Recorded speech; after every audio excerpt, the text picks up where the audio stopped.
Are you searching for a deeper understanding of your faith? Inspiring Philosophy is your go-to resource for exploring the rich tapestry of Christian thought. From biblical archaeology to philosophy of mind, we dive into the topics that matter. Our content bridges faith and understanding, offering insights into God's existence and the reliability of the New Testament. Join a community where faith meets reason and discover the answers you've been seeking. Inspiring Philosophy, where faith meets understanding.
Guys, I swear the Muslim responses are so bad and hysterical at the same time.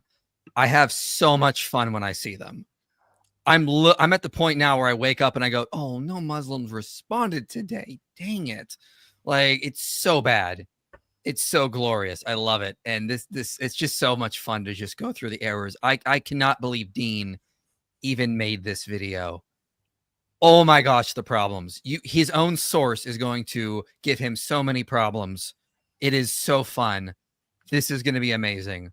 Welcome, everyone. You will enjoy this, I promise. This is getting bad. It's getting real bad. And we have Giant DOC with us. They're going to cut out a little early because it's late over there in the UK. So we're going to let them cut out a little bit, and we're going to do all the Islamic stuff first, and then Than and I will go back through all of Deen's biblical arguments. But how are you guys doing today? Yeah, we're doing good. We saw the video and we thought the same thing that that you said. This guy is not doing Islam any favors.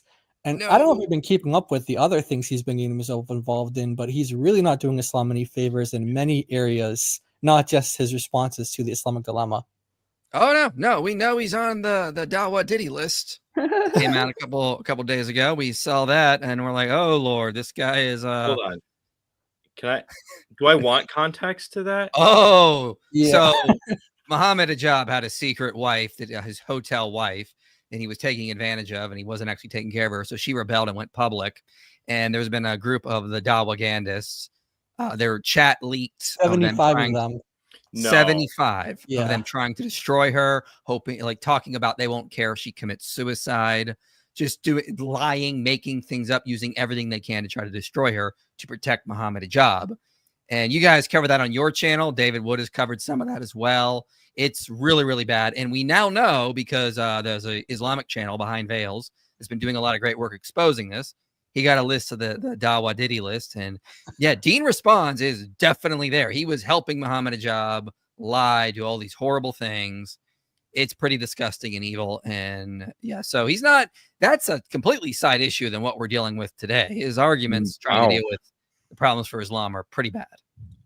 Yeah, he's just an evil person. But this brought out a side of him that we didn't even know he had. Like, this brought out like a demonically evil side, and also like demonically stupid. Like I thought Deen maybe had like a future in Dawa or something, but when I saw how he actually interacts with his friends and the sort of, plots he plans and trying to be like Allah, being the best of deceivers, and because their main goal was, look, this lady Muhammad Hijab, one of his ex-wives, which they call like a hotel wife, because they basically agreed to sleep in a hotel every now and then, and then that's what they call marriage in Islam, apparently. And so we call that by another name, but they call it marriage. And their whole group was all just planning against her and saying, look, we know this happened, and they're even making jokes about it. They're even making jokes about it amongst themselves. Yeah. But we don't want the public to know that it happened. And so who they're really trying to fool is like their own Muslim followers. They're trying to really, really capture, because they have two of the biggest Dawah channels, like 1.3 million for Ali Dawah, 1.3 million for Muhammad Hijab. And so they're making content geared towards their own followers to deceive them into thinking, look, this lady, well, they had a couple different routes that they were trying to go. One, that she was an apostate of Islam. Another one, that she was, mentally ill. And Deen was the pushing the mentally ill one. And that was his contribution to the group. Really nice guy. And yeah, it was just nasty stuff. Like, it's like just evil conspiracies and character assassination. And the crazy thing is, they all know that it's a lie, but they're all pushing it to try to say, oh, look, this marriage never happened. This marriage never happened. She's completely making this up. She's crazy. She's a stalker, weirdo, obsessive person. When behind the scenes, they all know that it's true. Horrifying, dude. Yeah. Kind of So gives you an basically, insight as to like, okay, these are the guys making Dawah videos and trying to like introduce Islam to the world. They have no problem lying to like millions of people. It's like, it gives you a little insight as to how they operate.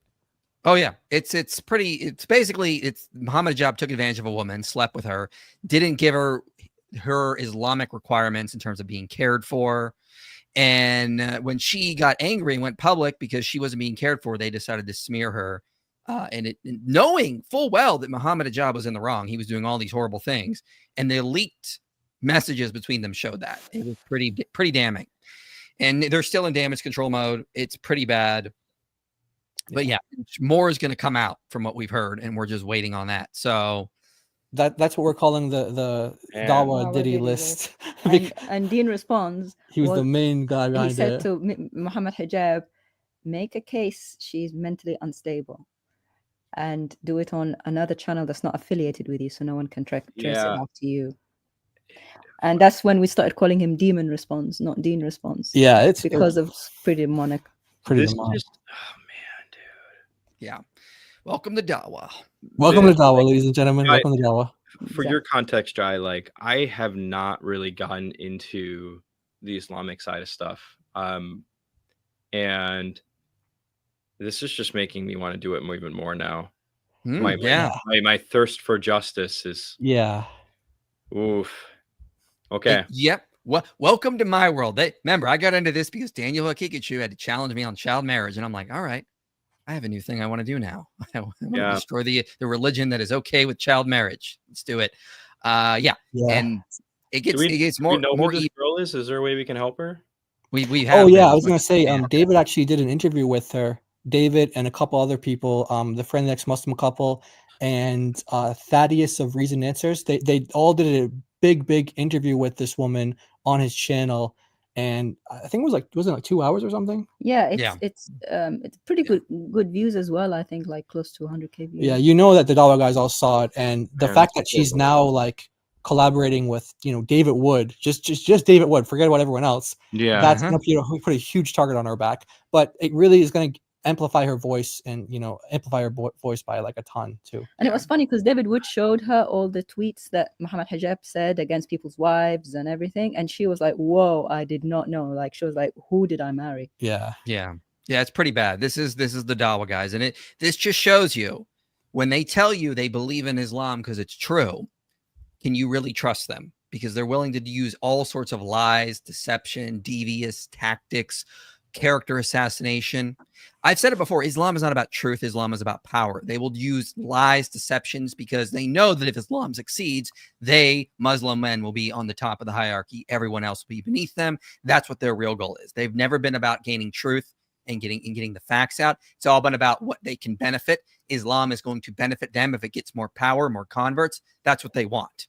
They don't believe in truth. It's very clear. And as we go through this video from Deen, you'll see that. You'll see the lies, the deception, his own sources working against him always. Man, it's terrible. It's terrible. But yeah, we've been saying for a while now, not just us, but a lot of people have been saying that the goal of Dawah is not even to make other people Muslims now. It's like just to keep Muslims in Islam. Like you want to keep the Muslims in Islam now. And that's what they're trying to do. So they, like you said, they don't care about the truth. They're willing to say whatever they can just to keep them in Islam. And if they can get a couple converts here or there, you know, they're really happy about that. But they really, really want to keep the Muslims in Islam. And it's just really bad for them, really bad. Yeah, I think that's why they're engaging us more by the back and forth, is to stop Muslims listening to the voices, in my opinion. Well, I mean, they're getting lots of requests from if you notice, like, the reason why they're doing these videos is they're getting requests from Muslims. Yeah, you know about that, right? So it's like, it's the Muslims who are listening to, you know, these types of videos, and they're questioning, like, okay, why isn't my favorite dawah guy like giving an answer to this? So they keep going to them, and they keep lying. Yeah, they keep lying. Yeah, it's because the video I did that Deen responded to got a good decent amount of views, like 40,000, and it bothered them. So somebody had to respond, and the only way Deen could respond to this video was to throw numerous Muslims under the bus, just completely throw them under the bus.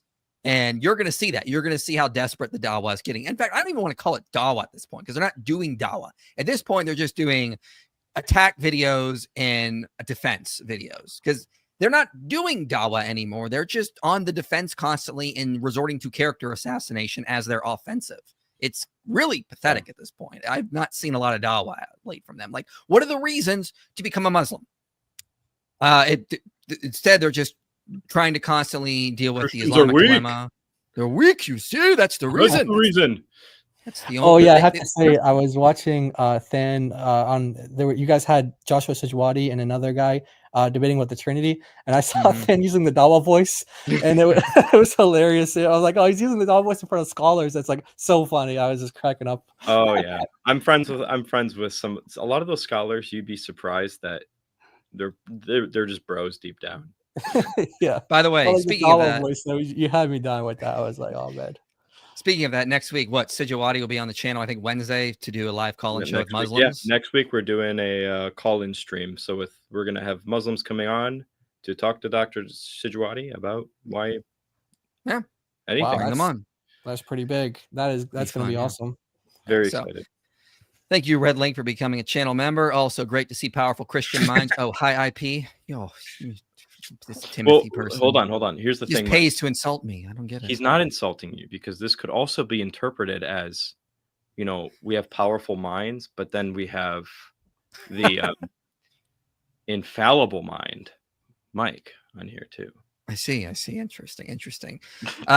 Doxy says, I nearly finished Eternal in Love. I did find one part in chapter 7 when discussing God intervening to stop evil, where the Bible could provide further clarity, though it is not used, unfortunately. Yeah, I mean, no book's perfect, but I'm glad you're enjoying the book. We recommended that on this channel a while back. I still need to read it, though. But we trust the author pretty well. So, all right, let's, if you guys have more super chats, get them in now. Yeah.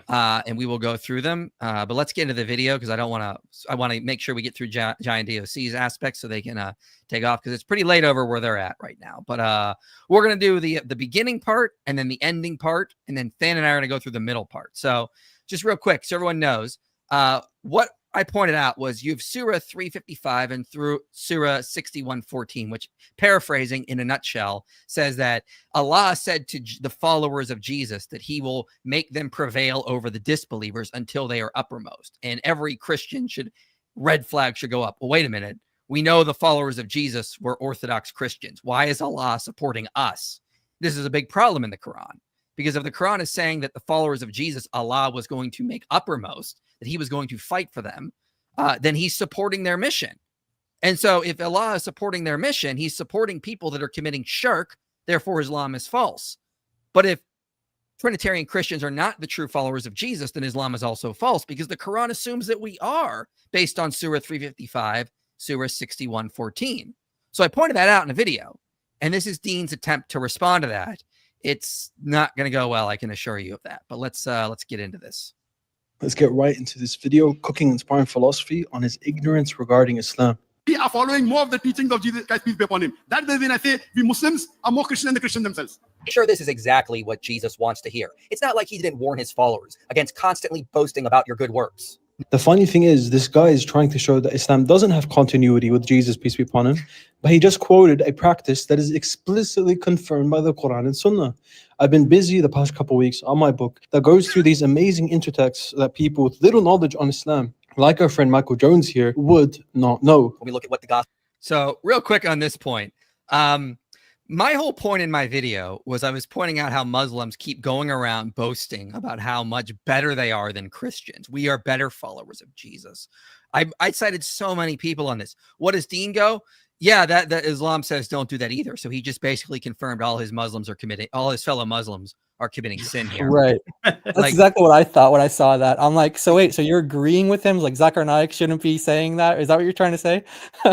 So he's like, not only from a Christian perspective is he wrong, but he's also wrong from an Islamic perspective. Is that what you're trying to say? It's not very bright.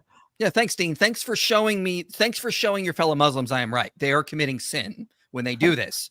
So thanks for throwing them under the bus. And that's not the only way you're going to do that. It's going to happen a number of times here. Oracle to Jesus. Wait, before we continue, I just want to say, like, just you know, I know like we all use like rhetoric and stuff when we you know respond to each other, but if you just pay attention to like what Deen is saying, I'm gonna cook this guy in his ignorance, like, you know, this whole like condescending attitude that he has, this arrogance that you just coming out of him, like, fight me, bro. Yeah, it's like that. The way it comes off is like the way that weirdos come off when I tell them I've like trained in martial arts and done boxing and stuff like that, and they know that I like to lift. They'll be like, well, I bet I'm stronger than you, and I'm like, dude, it's not like that, man. Just chill out. Like, yeah. Like the arrogance and just being condescending. It's so, and that's I want to emphasize on that, because that's gonna be one of the main reasons why I'm going to make one of the points that I make in just a little while, because if he didn't have this attitude that he had towards IP, then I mean, maybe I wouldn't have said this, but it's like the fact that he just keeps on like drilling, this guy's ignorant, I'm gonna cook him, blah blah blah blah. It's like he really thinks he's really trying to give his audience the perspective that you basically know nothing at all, and he's the school teacher and you're the little kid, and he's like correcting you. And you know, like I said, we'll see where that gets them. That kind of attitude. That's gonna come back to bite him in the ass. Don't be a smart ass. Seriously, I mean it. Conduct yourself properly. Conduct yourself properly. You'll not only learn a new Islamic dilemma to help you debunk Islam, but you'll also see that some of Islam's most trusted sources confirm that Christians, including the Apostle Paul, are the real followers of Jesus. If we go to the Quran, Surah 355 reads, remember when Allah said, "Oh Jesus, I will take you and raise you up to myself. I will deliver you from those who disbelieve and elevate your followers above the disbelievers until the day of judgment. Then to me you will all return and I will settle your disputes." Surah 61:14 says, "O believers, stand up for Allah," as Jesus, son of Mary, asked the disciples, "Who will stand up with me for Allah?" The disciples replied, "We will stand up for Allah." Then a group from the children of Israel believed, while another disbelieved. We supported the believers against their enemies, so they prevailed. So just real quick, here is the issue that Muslims have to wrestle with that creates the second Islamic dilemma. Why is Allah supporting the followers of Jesus from the time of Jesus? You can clearly see Allah is saying that the disciples from the children of Israel during the time of Jesus were elevated by Allah. Allah supported them. Okay, this is the big problem, because when we do a simple historical analysis, there are no Muslims in the first century. There are no people who think Jesus was just a prophet, that he somehow had some association with Mecca, talked about a coming prophet out of Arabia. Like the whole package of Islam isn't there. You have second century Gnostic groups saying Jesus wasn't crucified. You have second century Ebionites saying Jesus was just a person, but the Ebionites believe Jesus was crucified and rose from the dead. You have various bits and pieces, but you don't have, and that's in the second century. You don't have anybody in the first century that's a Muslim. This is a problem. So again, this just seems to say Allah was supporting the Orthodox Trinitarian Christians, because they also have to deal with the fact that even if there were some like lost group of the first century, they were clearly not supported. They were clearly not the ones who were made uppermost. Who was made uppermost? Orthodox Trinitarian Christians over the centuries. We were the ones that were successful. And Allah takes credit for that in the Quran. This is a problem. Why is Allah supporting a group that's committing shirk? Exactly. Yeah. Just a side note, that's not to do with the argument. This verse proves that this Quran is not from God. The real God doesn't need anyone to stand up for him. Good point. Good point. Yeah. Just saying. You find that in the Quran a lot, about Allah asking for believers to stand up, or yansur, stand up for or help or aid himself and his messenger. Yep. Yeah, that's interesting. Yeah. So, according to these two verses, Allah promised the followers of Jesus would prevail over disbelievers, starting with the disciples in the first century, and they'd be elevated over the disbelievers until the day of judgment. And if you just spend 5 minutes studying history, you'll see there were no Muslims in the 1st, 2nd, 3rd, 4th, 5th, or 6th century. The followers of Jesus that prevailed and were elevated were Trinitarian Christians. So this is a problem for the truth of Islam. So you added that part into the verse saying, starting with the 1st century. The earliest interpretation of this verse from Dean, do you know what a paraphrase is? Let's read the verse. Okay. O believers, stand up for Allah, as Jesus, son of Mary, asked the disciples, who will stand up for me with Allah? The disciples. Dean, what century did the disciples live in? Than, I must ask you a question. Oh gosh. Yes. What century were the disciples in? I can't think for myself. I need a tafsir to tell me. Oh, you need a tafsir. Okay. Well, I luckily, no, I wrote a tafsir on this. I have it all in my head though. They were in the 1st century. So Dean, it doesn't understand a paraphrase. The disciples replied, we will stand up for Allah. Then a group. So this is all happening in the 1st century, Dean. Then a group from the children of Israel believed, while another disbelieved, and we supported the believers against their enemies, so they prevailed. Oh my goodness. It's like if you they look for things to lie about when it's just blatantly obvious what they're doing. And wow, like clearly the disciples are in the 1st century, so Dean doesn't know what he's talking about. But let's if you go back up a little bit, because how he prefaces this commentary is very important. What he says here, he doesn't say it's the most authoritative, or he doesn't say it's the most orthodox commentary, but he uses another word to describe it. That's what he says. That's a problem. But tell me, Jai, tell me when you want to stop. Okay. Basically, you can keep going. I mean, I think he kind of stays on the same point until he gets to testify around like the 3-minute mark or so. That's okay. 5. So he pretty much is on that point until then. So however you want to go about it. Yeah, we'll just play it all, then I'll let you cook. All right, cool. So you added that part into the verse saying, starting with the 1st century. The earliest interpretation of this verse from Muqatil bin Sulaiman says that this promise to the disciples of being supported by Allah and making them dominant is referring to the Muslims coming with the Prophet Muhammad sallallahu alaihi wasallam. The context makes this clear. In chapter 61, it starts off by mentioning the Jews at the time of Moses, peace be upon him, mostly disbelieving. Then the same with the Jesus, peace be upon him, most of them disbelieving. This is then contrasted with the one nation that did prevail in the end, which is the Muslims coming with the Prophet Muhammad sallallahu alaihi wasallam. I know for a fact you did not bother to read the preceding verses, so you could see the context, because you're just regurgitating these arguments like your boy Testify. And at me, as a kuffar here. When I gave Testify this explanation, he never engaged with it and never proceeded to give me a refutation till this day. Read them charitably and read them in the context like you're talking about, and be fair to you, just like I would want you to be fair to my text, right? And so maybe I'm not going to like press you hard on that right now, because I have to look into it to better understand. Okay. Yeah. So really quick, what's a kuffar? We are the kuffar. The infidels. The infidels. Unbelievable. The kuffar. So first of all, context doesn't change anything, Dean. I have no idea what you're talking about here, because Surah 61:14 is being used as an example to explain why the believer should stand up for Allah. The context doesn't change anything. Like, this doesn't make any sense. Appealing to let me just put it up here really quick, fast here. So Surah 61, we just go to the prior verses. He will forgive your sins, admit you into the gardens under which river, yada, yada, yada. That is the ultimate triumph. He will give you another favor that you long for. Help from Allah is an imminent victory. So give good news, O prophet, to the believers. O believers, stand up for Allah. Like Jesus, or as Jesus, son of Mary, asked the disciples. This is the context doesn't change anything, Dean, because this whole verse is an example used to support why the Muslims should stand up for Allah in these prior verses here. I have no idea. Like, if the context supports you, you didn't actually explain how the context supports you. I didn't actually really understand his argument, and maybe that's going to be a clip for him when if he tries to respond to this. Oh, you see, he doesn't know the Quran, but like he didn't really make the context that he's pointing to very clear as to how it supports his conclusion. No. He just, yeah, you're right. He just cherry picked. He's like, oh, look, it talks about Muslims earlier. Okay, yeah, we know. That doesn't change what Surah 61:14 is doing.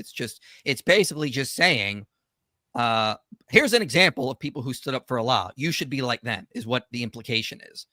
Now, Nadine will say when I said that, he's like, look how he's adding to the verse. It doesn't say implication. Right, it's a paraphrase. We're explaining it, like a tafsir does. But anyway, you guys want to go? You two? Yeah. Actually, matter of fact, could you play that one more time? That part where he like puts up the Arabic, because I wasn't.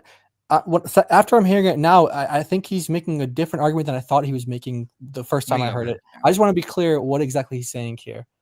So I want to get the position correct here. But the earliest interpretation of this verse from Muqatil bin Sulaiman says that this promise to the disciples of being supported by Allah and making them dominant is referring to the Muslims coming with the Prophet Muhammad sallallahu alaihi wasallam. The context makes this clear. In chapter 61, it starts off by mentioning the Jews at the time of Moses, peace be upon him, loosely disbelieving. Then the same with the Jesus, peace be upon him. Okay. If you go back to where he puts the Arabic on the screen for Muqatil, it doesn't say Muslims. It says Muhammad. So yeah, the Arabic. It says it means Muhammad is going to be overpowering the rest of the religions. Yeah. Doesn't say Muslims. Right. So like he wants to hold you to like, oh, it doesn't say first century, right? It doesn't say Muslims either. It's saying Muhammad specifically. But yeah, so okay, that's what I thought he was saying. So this makes it even worse for him because there are a bunch of interpretations for this verse, but let's just go to who this scholar actually is first, because that's going to be important, because he says, he prefaces as, this is, the oldest commentary. It is the oldest commentary, which is true. It is the oldest commentary. But this would be like the equivalent of, let's say, like, let's pretend we had like a commentary of like Arius, for example. Let's pretend we had a commentary of Arius. And let's just say it was the earliest commentary. Appealing to that would mean what exactly? Like, nothing. It would mean you're a heretic. Yeah. So if we get into like, okay, who is Muqatil bin Sulaiman? We'll have to we'll use the same tone. Yeah. We're gonna educate you now. We're gonna educate your boy. Is that because that's what they respond to. Yeah. It's actually like Deen Responds. Let's cook, guys. That's ignorant, stupid. Education through cooking. Yeah, we're gonna cook. Yeah, we're gonna cook. We're gonna cook you in your ignorance, or whatever that means. So the first thing to note before I get into like the sources is that when you say like this is the oldest commentary, it sounds like what you're saying is you do history differently than Muslims do history, because Muslims don't do history by what is the oldest commentary, who's the oldest commentator. That's not how they do history.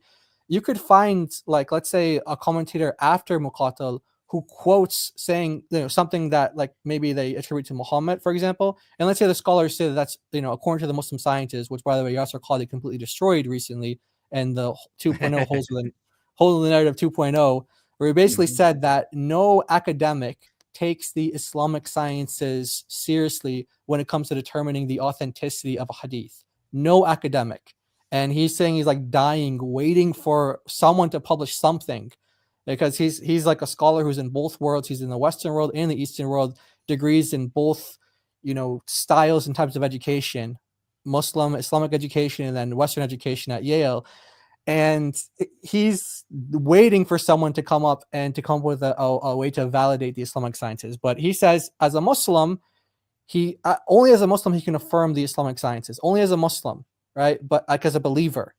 But he can't do that as an academic. He can't do that as someone saying, okay, this is actually based on something that academics would consider to be, like authoritative. Or... Yeah, but guess what, Deen? Even when we go to your methodology, the Muslim methodology, which is flawed, even then it cooks you. Yeah. Because have a look here what they say about your Muqatil, man. So first one we'll go to a big one, big name, Ibn Taymiyyah. And Ibn Taymiyyah, in his collection of legal rulings, he talks about the different commentaries that are available to people. And he says the most authentic one is the one of At-Tabari. Okay? Muhammad bin Jarir At-Tabari. That's the famous Tafsir At-Tabari. And he goes on to explain why that is. He says, At-Tabari, the reason why he's so authoritative and authentic and most correct, is another way you can translate the word in Arabic, most correct, is that he cites the statements of the Salaf, which are like the first the first 3 generations of Muslims, right? So, and then he says he does so with an authentic chain of transmission, so Islamically authoritative, way of verifying these hadith and traditions. And he says that his work is free of bid'ah, which is innovation. And he says he does not narrate from those accused of fabrication, such as Muqatil. So he contrasts him with the very guy Deen's going to. He's like, this is the oldest commentary. So what I want to say here is that I'm not even commenting on Muqatil's commentary itself. I'm just saying if you're going to appeal to that commentary and you're saying that it has authority because it's the oldest commentary and because it's Muqatil, well, that puts you in a very bad position, Islamically speaking. Mm-hmm. And in the manuscript, he, in case Deen, gets one of his Arab friends to read this or something like that, in the manuscript, it actually does transcribe his name as Muqatil bin Bakir. Mm-hmm. But if you go to another book that explains the principles and introduction of Ibn Taymiyyah in his commentary, he explains that this was basically just a typographical error in the manuscript, like a copyist error, and that it's actually not Bakir but Bashir, and that's Muqatil bin Sulaiman bin Bashir. So that's what that's so it's right the same. It's the same Muqatil right here. Yeah, it says Ibn Bashir, وهو مقاتل ibn Sulaiman, and he's Muqatil, the son of Sulaiman. So that's your Muqatil, man. So accused of fabrication. Accused of fabrication. Yeah. We're just saving you the effort of saying, oh, he's not the same one. He is. He is. Yeah. It's just a typographical error. And that's just Ibn Taymiyyah. Okay, that's not it. So again, for Islam, you don't go to what's the oldest commentary to determine what's the most orthodox. That's really important. Yeah. But so again, this is to educate Deen. Like, he's trying to say that you're ignorant of Islam and you don't know anything about Islam, but yet he's appealing to Muqatil as the oldest commentary. It's like he's a fabricator. He's a fabricator. And guess what? It gets much worse. It gets much worse. Here's the thing, guys, real quick. I knew that. At the moment he said he went to the oldest, a red flag went up because I remember hearing this. Like, don't go to the oldest. They don't have correct hadith science, which the later commentators use. And I was like, oh, he did not. Like, I knew that when I heard it. Like, come on. Yeah, so not only does he not have like these hadith traditions where he cites people often or in a correct way that Muslims would accept, but he also that same commentary that he's appealing to, we didn't get into all these examples. We're going to get into some, but that same commentary for some of the passages in the Quran, he'll interpret Allah as being an actual well, I don't want to spoil it, but we'll get to that. He says bad things about Allah, this Muqatil guy, which makes him a heretic. Yeah. But this is from Ad-Durr al-Mansur by Jalaluddin al-Suyuti. I don't know if you know who that is, Deen, but he's quite an important man. You know Tafsir al-Jalalain? He's one of the 2 Jalalains. Okay? And he says about your boy Muqatil ibn Sulaiman, he says, among the weak commentators, ومن تفاسير ضعفاء التابعين, the weak commentators from the successors of the companions and those who came after them. And then it goes on and on and on. That among them is the commentary ومنها تفسير مقاتل ibn Sulaiman. Among them is the commentary of Muqatil ibn Sulaiman وقد نسبوه إلى الكذب, who was accused of lying. And Shafi'i, who a big jurist in Islam, they have a whole madhab, a whole legal jurisprudence after him. A quarter of the Sunnis, right, of the Sunni jurisprudence groups. He says, may God destroy Muqatil. He says Muqatil qatalahu Allah because the word qatala sounds similar like Muqatil. That means fight to the death. Yeah. He says, may God destroy him. And he says it why? Because he believed in anthropomorphism. Like he believed in well, actually it goes into more detail on the next slide. We'll say exactly why right here. Okay. So this is Ibn Hazm book. Again, I don't know if you know who Ibn Hazm is. But your group chat buddy Muhammad Hijab definitely knows who Ibn Hazm is because he quotes him a lot. Yeah, he quotes him because he allows Muslims to do all kinds of immoral things. Yeah, one of the things that Ibn Hazm does that's very well, it's the reason why we came to know about this is because Muhammad Hijab actually cited him that when Muslims, I don't want to say the word courts, when they're like proposing, deciding on who they're going to marry, it's not exactly a courting process. It's basically just like, going to their family and just like, hey, can I marry your daughter? And then maybe within 2 weeks there or a couple of days, they could be married. One of the things that Ibn Hazm said that Muhammad Hijab said and this is the only reason why we know about this. It's we don't have like some weird freaky knowledge or something like we that. only know because of the He said person who told us. Muhammad. There's a hadith that Muhammad said that accordingly, allegedly, right? Now we have to be careful because Yasser Qadi, basically said that this science is not trustworthy at all from a Western academic perspective. But he said that when you're going to marry a woman, you look for the things that induce you to marry her. So, like, think of what Jesus said, like, not lusting after a woman. He's like, go for the things that will make you like insane, like, oh, she got a crazy body. And so this guy Ibn Hazm, what he said was based on that hadith. He said you can actually look at the woman, sorry for my language, but entirely naked. You can. So in other words, before you marry her, you can see her whole nude body to see if that's appealing to you, based on the hadith that Muhammad said. You use this to entice women. So Deen, Ibn Hazm is very well known to your group chat leader, Muhammad Hijab. Yeah, ask Muhammad Hijab who Ibn Hazm is. He'll tell you. If you don't know who he is, that's who he is. So this guy Ibn Hazm, he said Muqatil ibn Sulaiman, who was one of the major Murji'ites. They're a heretical group. He said no evil deed, whether great or small, will harm a person who has faith. So if you think of like the hyper grace movement, like that's what he basically was. He's like, yeah, it doesn't matter if you sin, doesn't matter, as long as you basically have the faith, you can basically go to the strip club, you can do whatever you want. It's like that's basically what Muqatil was. It won't harm you, which is against Muslim teachings because it's based on works. That's why they call him a heretic. And look here, this is the worst part. Muqatil said Allah is a body. Muqatil يقول إن الله جسم. He has a body with flesh and blood, in the form of a human. So this guy's a Mormon. Yeah, basically. Yeah. I was gonna say, is there like metaphysics in this statement, or are they just saying, is this like synonymous with saying Allah has a body? No, he has a body. He's saying he is a body. He is. So Arabic says he is a body. Dude, that's wild. Yeah. So that's your Muqatil who you're going to.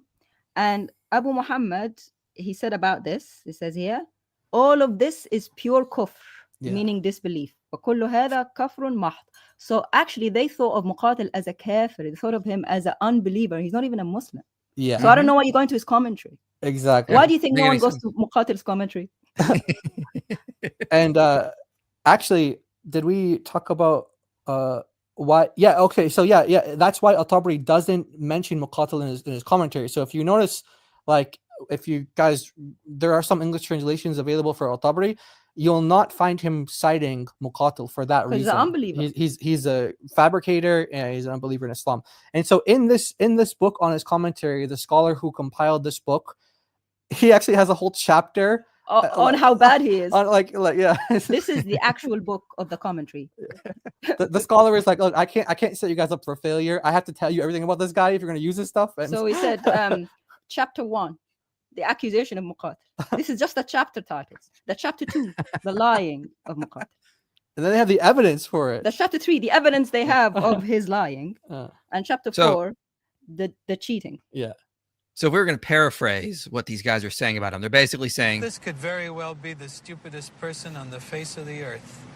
Yeah. And that's the one. That's when Deen went to say, oh, you're ignorant. Yeah, you're ignorant. So let's go to Muqatil, because I'm the one who knows about Islam. And this is not the first time. I mean, this is not the first time I've heard. I think in one of the other responses we did to Deen, that's the only context I really have of, Deen is like, people are like, hey, let's respond to this video. So I watched the video. So I did see one other video what we responded to for the Islamic Dilemma, and he did quote Muqatil there as well. And I didn't point it out at the time, but I figured, this is like the second time I've heard him doing this, and the fact he's so arrogant. And I'm like, we've had it. And he probably thinks, oh, let me quote this guy who no one else quotes, thinking he ate. Yeah, there's a reason why people don't quote him. Exactly, and he doesn't know that. So here's interesting, in terms of hadith, like these are major hadith scholars here, and they're all stating this guy's nothing. He's not trustworthy. He's rejecting hadith. In other words, like if you hear him saying, hey, I heard this from so-and-so, don't believe him. Muhammad said this, don't believe him. He, Al-Bukhari, big, scholar in hadith. He said he is nothing at all. He's nothing. And they said he actually calls him a liar. And that's one of the books that Muslims accept for hadith, this scholar.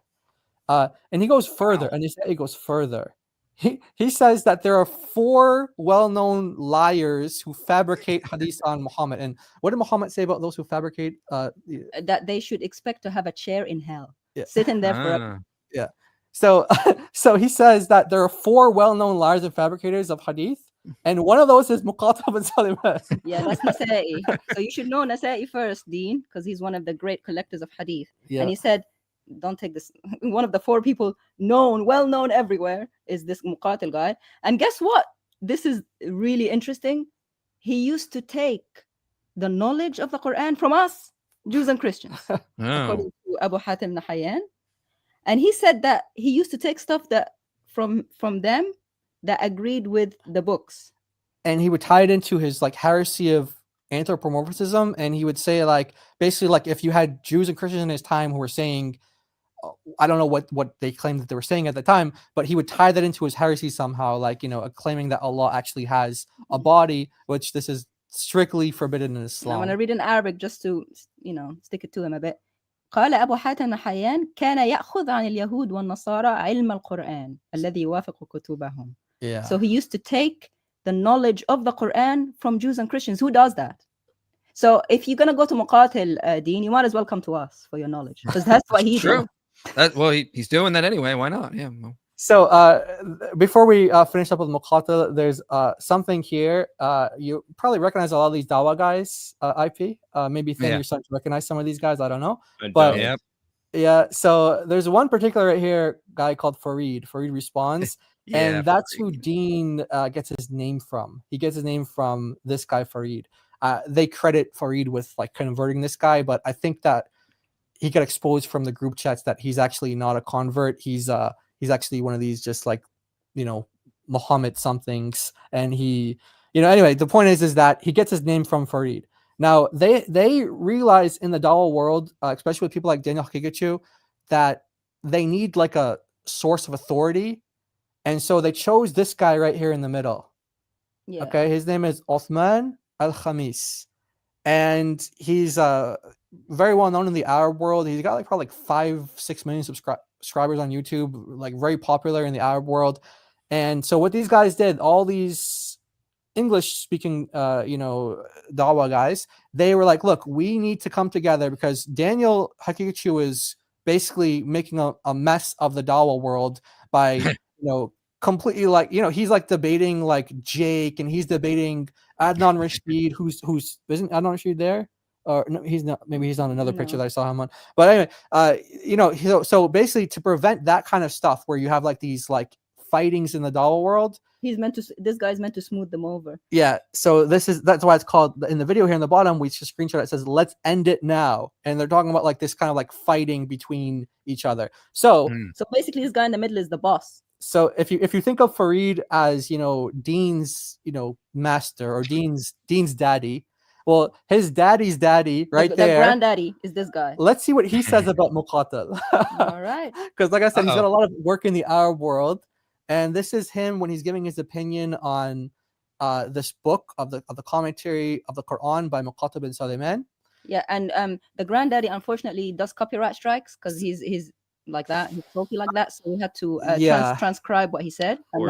We know some brothers who do content in the Russian language, and one guy, like I think he was ex-Muslim, he had a big channel in Russian and like 100,000 subscribers or something, and this guy copyright struck him. Like he gave him like 3 strikes, and the guy can't get his channel back. So we didn't want to risk it for anyone, and so we didn't want to play his videos or clips. But we showed you where the video is. So if Deen wants one of his Arab friends to help him find this video, he can do that.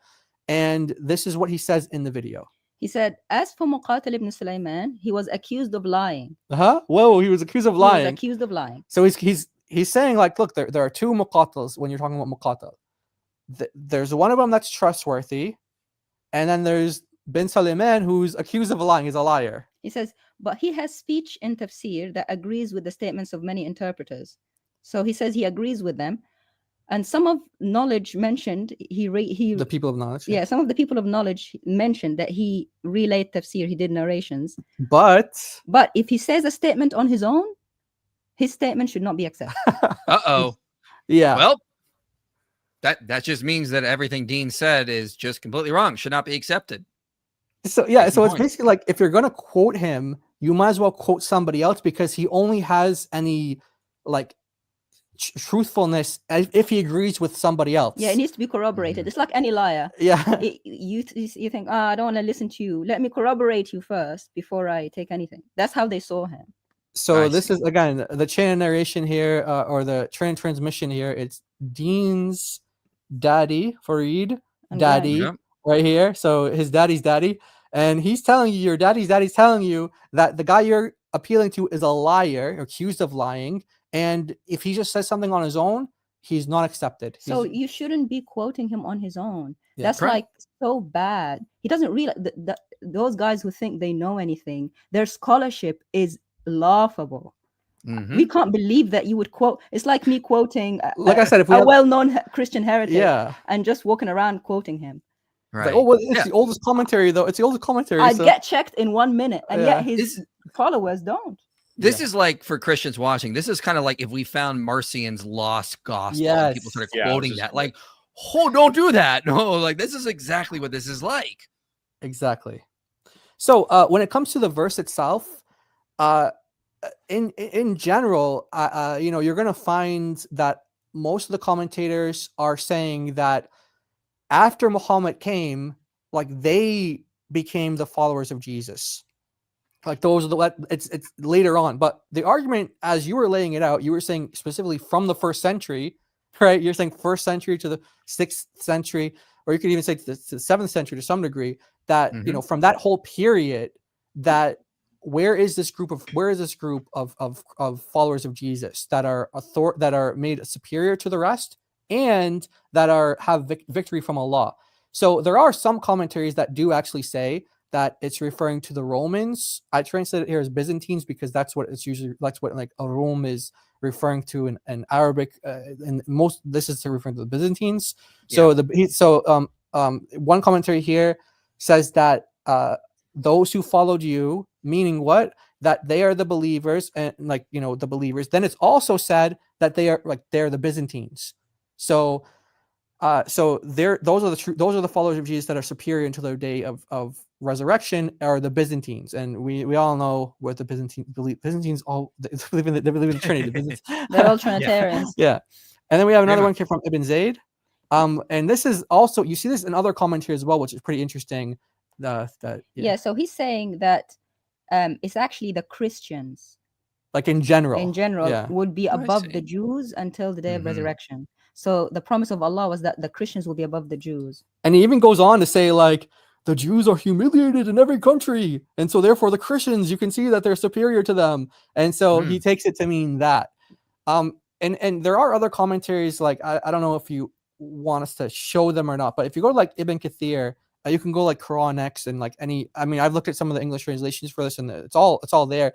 And he makes his argument is like it's like a cope, like such a cope. What he says basically, he's like, yeah, we can't get around the fact that the followers of Jesus are going to be superior, but that's not necessarily a statement saying that like a moral statement or like a orthodox stamp of approval. Like they're his followers, but they were corrupted by a guy called Constantine. And this guy called Constantine introduced like thing. It's like, you know, I know you love responding to people. Well, I don't know if you love it, but I've seen a lot of your responses on the Council of Nicaea and Ibn Kathir. I don't know if you want to pull that up or not, but Ibn Kathir talks about read that. this. Yeah, you've seen that, right? Yeah. When you want me to pull it up now or wait till you guys are done? Yeah, you can pull it up now. I just have a few more points from the slide, but we can come back to it. Yeah. I read Ibn Kathir because I was curious. I was like, Dean, like I've seen Dean go to him. Didn't go to him. Well, that's because Ibn Kathir says some incredibly stupid stuff in here. Really stupid stuff. Really and you know stupid what's funny stuff, is he calls Constantine ignorant, and then he says everything else that he says after that. It's like Yes, this is what he says. So Allah mentioned these false creeds in the Quran and refer to them. The Christians remained like this until the 3rd century. When a Greek king called Constantine became a Christian for the purpose of destroying Christianity, Constantine was either 3rd century. Yeah. Constantine was either a philosopher or just plain ignorant. Constantine changed the religion of Isa by adding to it and deleting from it. He established the rituals of Christianity and the so-called Great Trust, which is in fact the great treachery. He also allowed them to eat the meat of the swine, changed the direction of Constantine prayer. allowed that. That's Constantine. I didn't know that. It's not yeah. Paul. Some Muslims say No. like it's Paul or something, which we'll get into. Like they'll say like it's Mhm. Paul. But no, he's saying I don't know. It's actually not Byzantine. It's Constantine. But he also changed the direction of prayer that Isa established to the east, built churches for Isa, and added 10 days to the fast as compensation for a sin that he committed as claimed. So the religion of Isa became the religion of Constantine, who built more than 12,000 churches, temples, monasteries for the Christians, as well as the city that bears the name Constantinople. Throughout this time, the Christians had the upper hand and dominated the Jews. Allah aided them against the Jews because they used to be closer to the truth than the Jews, even though both groups were still are disbelievers. Okay, so this is a crazy take. This is a crazy take. It's crazy. It's not Paulism or Paulanity. It's Constantinanity, apparently, according to Ibn Kathir. Because this is crazy ahistorical nonsense we get from Ibn Kathir here about Stan, you're gonna love these commentaries, like what they say about Christian history. You're gonna love this. Found its inspiration. Yeah. Yes. Brother Stan is like, where do I even start? This is painful. Yeah. This is Islam. And then so he basically goes on to say, like, so therefore, when Muhammad came, like he destroyed these Christian communities, and the Muslims became the true believers in Jesus. So it's like if you're gonna make the statement that, okay, to be the true followers of Jesus just means that you have like this physical superiority where you can like conquer the Jews or whatever you're conquering, and then you're applying that same to the Muslims, like saying, okay, they're the true followers of Jesus. It's not saying that they're actually like following Jesus. It's just saying like, oh, they're like, they're destroying things like they claim that Christians were destroying Jews. So it's not even, it's like a very weird take from Ibn Kathir. And yeah. Can I ask a question? Yeah. But the verse says those who follow you, meaning Jesus, not Constantine. Yeah. Yeah. So it takes a weird twist. Did Allah lie, or he said follow you, meaning Jesus? Yeah. Yeah. Right. Oh yeah, I have another one I'll send you in the private chat as well. This is Al-Qurtubi. It's a English translation there, and if you go to like in the PDF, if you go to page 324 in the PDF there, you'll get like a really weird take from Al-Qurtubi, where he's like, yeah, there were Muslims who existed after Jesus, but the Christians basically killed them. So it's like, well, they weren't made uppermost. Like, yeah, so exactly. So they all have these different takes on it, but they're like they contradict each other. So if you see where it starts by saying they split into 3 groups, you start from there. Okay. Yeah, they split into 3 groups. Yeah. The Jacobins and Nestorians. Yeah, this is wild stuff, man. This is so ahistorical. What am I reading? This is why I wanted Than on, guys, because it's just amazing for Than to learn about how dumb Islam is and all the stupidity that comes out of Dawah. I texted Mike today and I said I need hazard pay for how painful it is to get into this stuff for me. It's so bad. So bad. Yeah. And so you see how he kind of concludes on this. He goes, he talks about like, okay, there was a third group who are the Muslims, and he says the 2 unbelieving groups fought the Muslim group and killed them. Islam remained extinct until Allah sent Muhammad. So it doesn't sound like they're being made superior or they're made victorious here, but you see how he does see the need to try to put Muslims in the first century, right? So it's like there's like this tension amongst the Muslim commentaries, and they're like, okay, we see the problem here, but none of us know how to fix it. But if they're extinct, then they're not uppermost. Yeah, right. Until judgment day. Exactly. That's what Allah says. So that also means Allah lied or something. Yeah. Am I right or? Yeah. Oh yeah. All right. I mean, so then there's the question now, like, would Muhammad even say that he's a follower of Jesus? Because we do have a hadith, and it's interesting that if you go to sunnah.com, that they just tell you that the chain is weak, daif, according to one scholar. But in the Arabic, they tell you there's another scholar who says that it's actually authentic. But they did not translate the authentic bit because they're embarrassed. So we had to translate that. Is deception. Dawah is deception. Albani said that it's Hassan. Yeah, Al-Albani says Hassan, which means authentic, it's accepted. And we have more scholars who agree to that as well. But the point with this is that Muhammad here is saying that if Moses were alive in his time, that he would feel it's a necessary thing to follow him. So you have to ask the question: if Muhammad said that about Moses, like if Moses were alive, he would follow me. You have to think like, okay, he would say the same thing about Jesus, right? Like, not that he follows Jesus or he's a true follower of Jesus. He was saying like he's making a differentiation. Like, it's not that I would follow Moses, but Moses would follow me. Yeah, Muslims follow Muhammad. Yeah, and by the way, Jesus. we have like other scholars. Deen, you can ask Farid about Shuaib as well. Yeah, Shuaib al-Arnaut. That's Ibn if you can Hajar. pronounce it. Yeah, and then He's one of your scholars, and he said that's Hassan. Hassan Hadith, and then with Ibn Hajar as well. He said It's Hassan as well. So again, we just have multiple. There's 3 scholars who are saying it's authentic, but Sunnah.com only tells you one that says it's not authentic. Which, by the way, this is another reason why academics don't take this stuff seriously at all, because you have Muslim scholars who contradict themselves on this stuff all the time. If this is like a science, like they say that it is, like it's like a the science of, they call it science. It's weird. They call it science of men, because like the transmitters, they call it science of men. Yeah, and so basically you have different hadith scholars who, for somehow they come to different conclusions, even though this is like this is the most and they're equally respectable scholars. Yeah. That do, come to do these guys ever try to, like, for instance, you just read something where the dude was trying to say that Muslims were like existed at this point in time, but then they went extinct. Do these guys try to give evidence for that at all? No. Are they none whatsoever. In Islam? Yeah. That's why it's not taken seriously. Yeah. That's why no Western academic takes it seriously. Yeah, it's like imagine it's like, Mike, if I broke in your house and stole your pizza, and then you asked me like, Than, the only way that the pizza could be missing is if you took it, and then I just said, no, is that invisible dude that just broke in, and you just didn't see him? That's Islam. That's Islam. Yep. It's the same thing. And then you get a scholar to slap authentic on it, and then you're good to go. You basically, and that's what Muslims use against us, to say we don't have knowledge.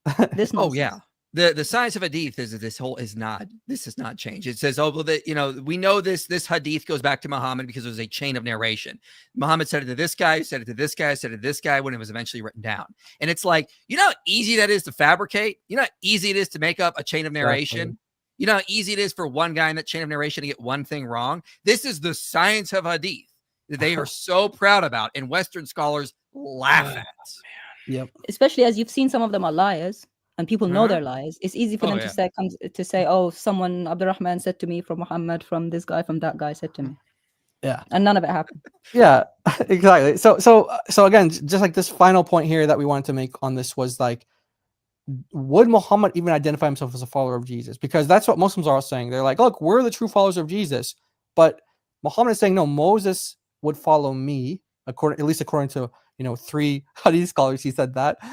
One of them says, though, it's a weak chain. But having a weak chain doesn't mean that it's a weak content. By the way, it's another thing that they differentiate in their so-called sciences. But anyway, the point is that we don't even have evidence. Muslims don't have evidence from like Muhammad saying that. But your argument still works if you're asking a historical question. Okay, let's go to the 4th century. Okay, where is this group that's made superior until the day of judgment? Where is that group? Well, according to Muslims, it went extinct from the 3rd century. Yeah. So that means Allah's promise was mute for 4 centuries. Yeah. I was just gonna ask, how does that solve the problem? It doesn't solve the problem. Yeah, so it's makes it worse.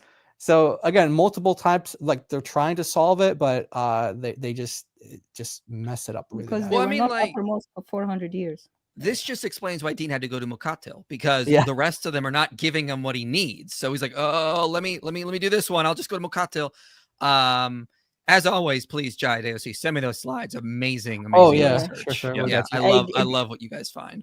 Hey, Deen, if he's listening, I bet you're never gonna use Muqatil again.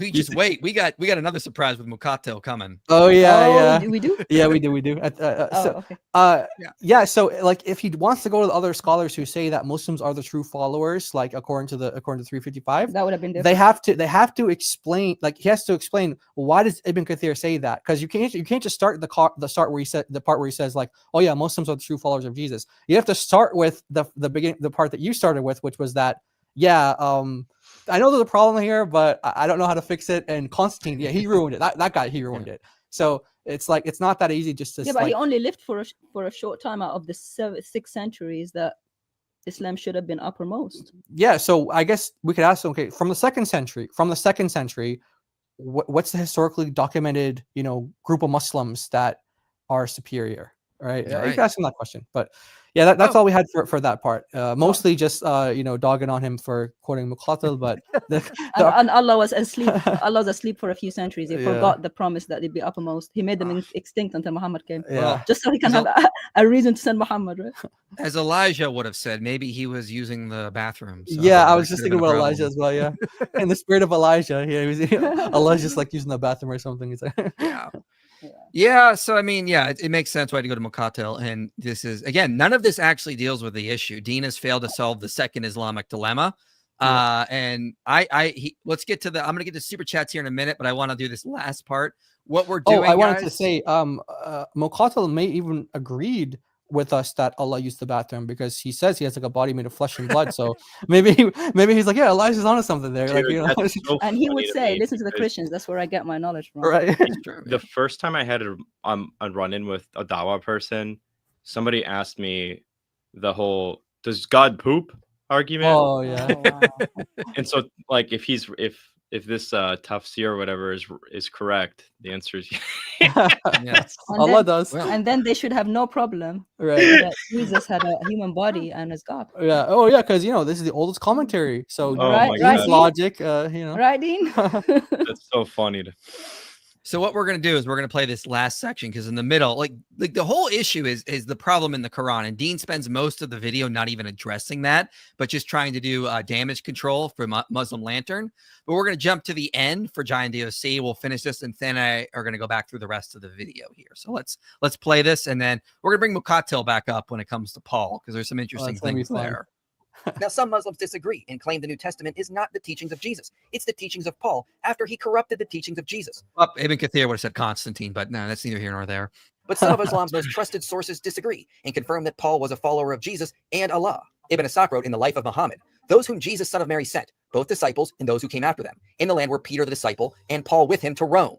Ibn Ishaq also wrote, among the things which have reached me about what Jesus, the son of Mary, stated in the gospel, which he received from God for the followers of the gospel, in applying a term to describe the apostle of God, is the following. It is extracted from what John the apostle set down for them when he wrote the gospel for them from the testament of Jesus, son of Mary. Classical scholars can be wrong on questions concerning another tradition or history. Yeah, they're not as good as Muqatil. That's the problem. That's what Deen wants you to get across. Yeah. They're not as good as Muqatil. These aren't biblical scholars. They are scholars of particular sciences within Islam. So Ibn Ishaq transmitting that Paul was part of the true followers of Jesus means nothing. Had the Quran or Hadith explicitly said this, then there would be a point you can bring. However, classical scholars get many things wrong at times regarding jurisprudence, history, and interfaith dialogues that they conduct. However, this is all part of the ijtihad. This is all part of them trying their best with the resources they have and the knowledge that they have. And they are limited, fallible human beings. And Allah will reward them with the good that they did. Ibn Kathir. Okay. Dude. So he just threw Ibn Ishaq under the bus. Completely threw him under the bus.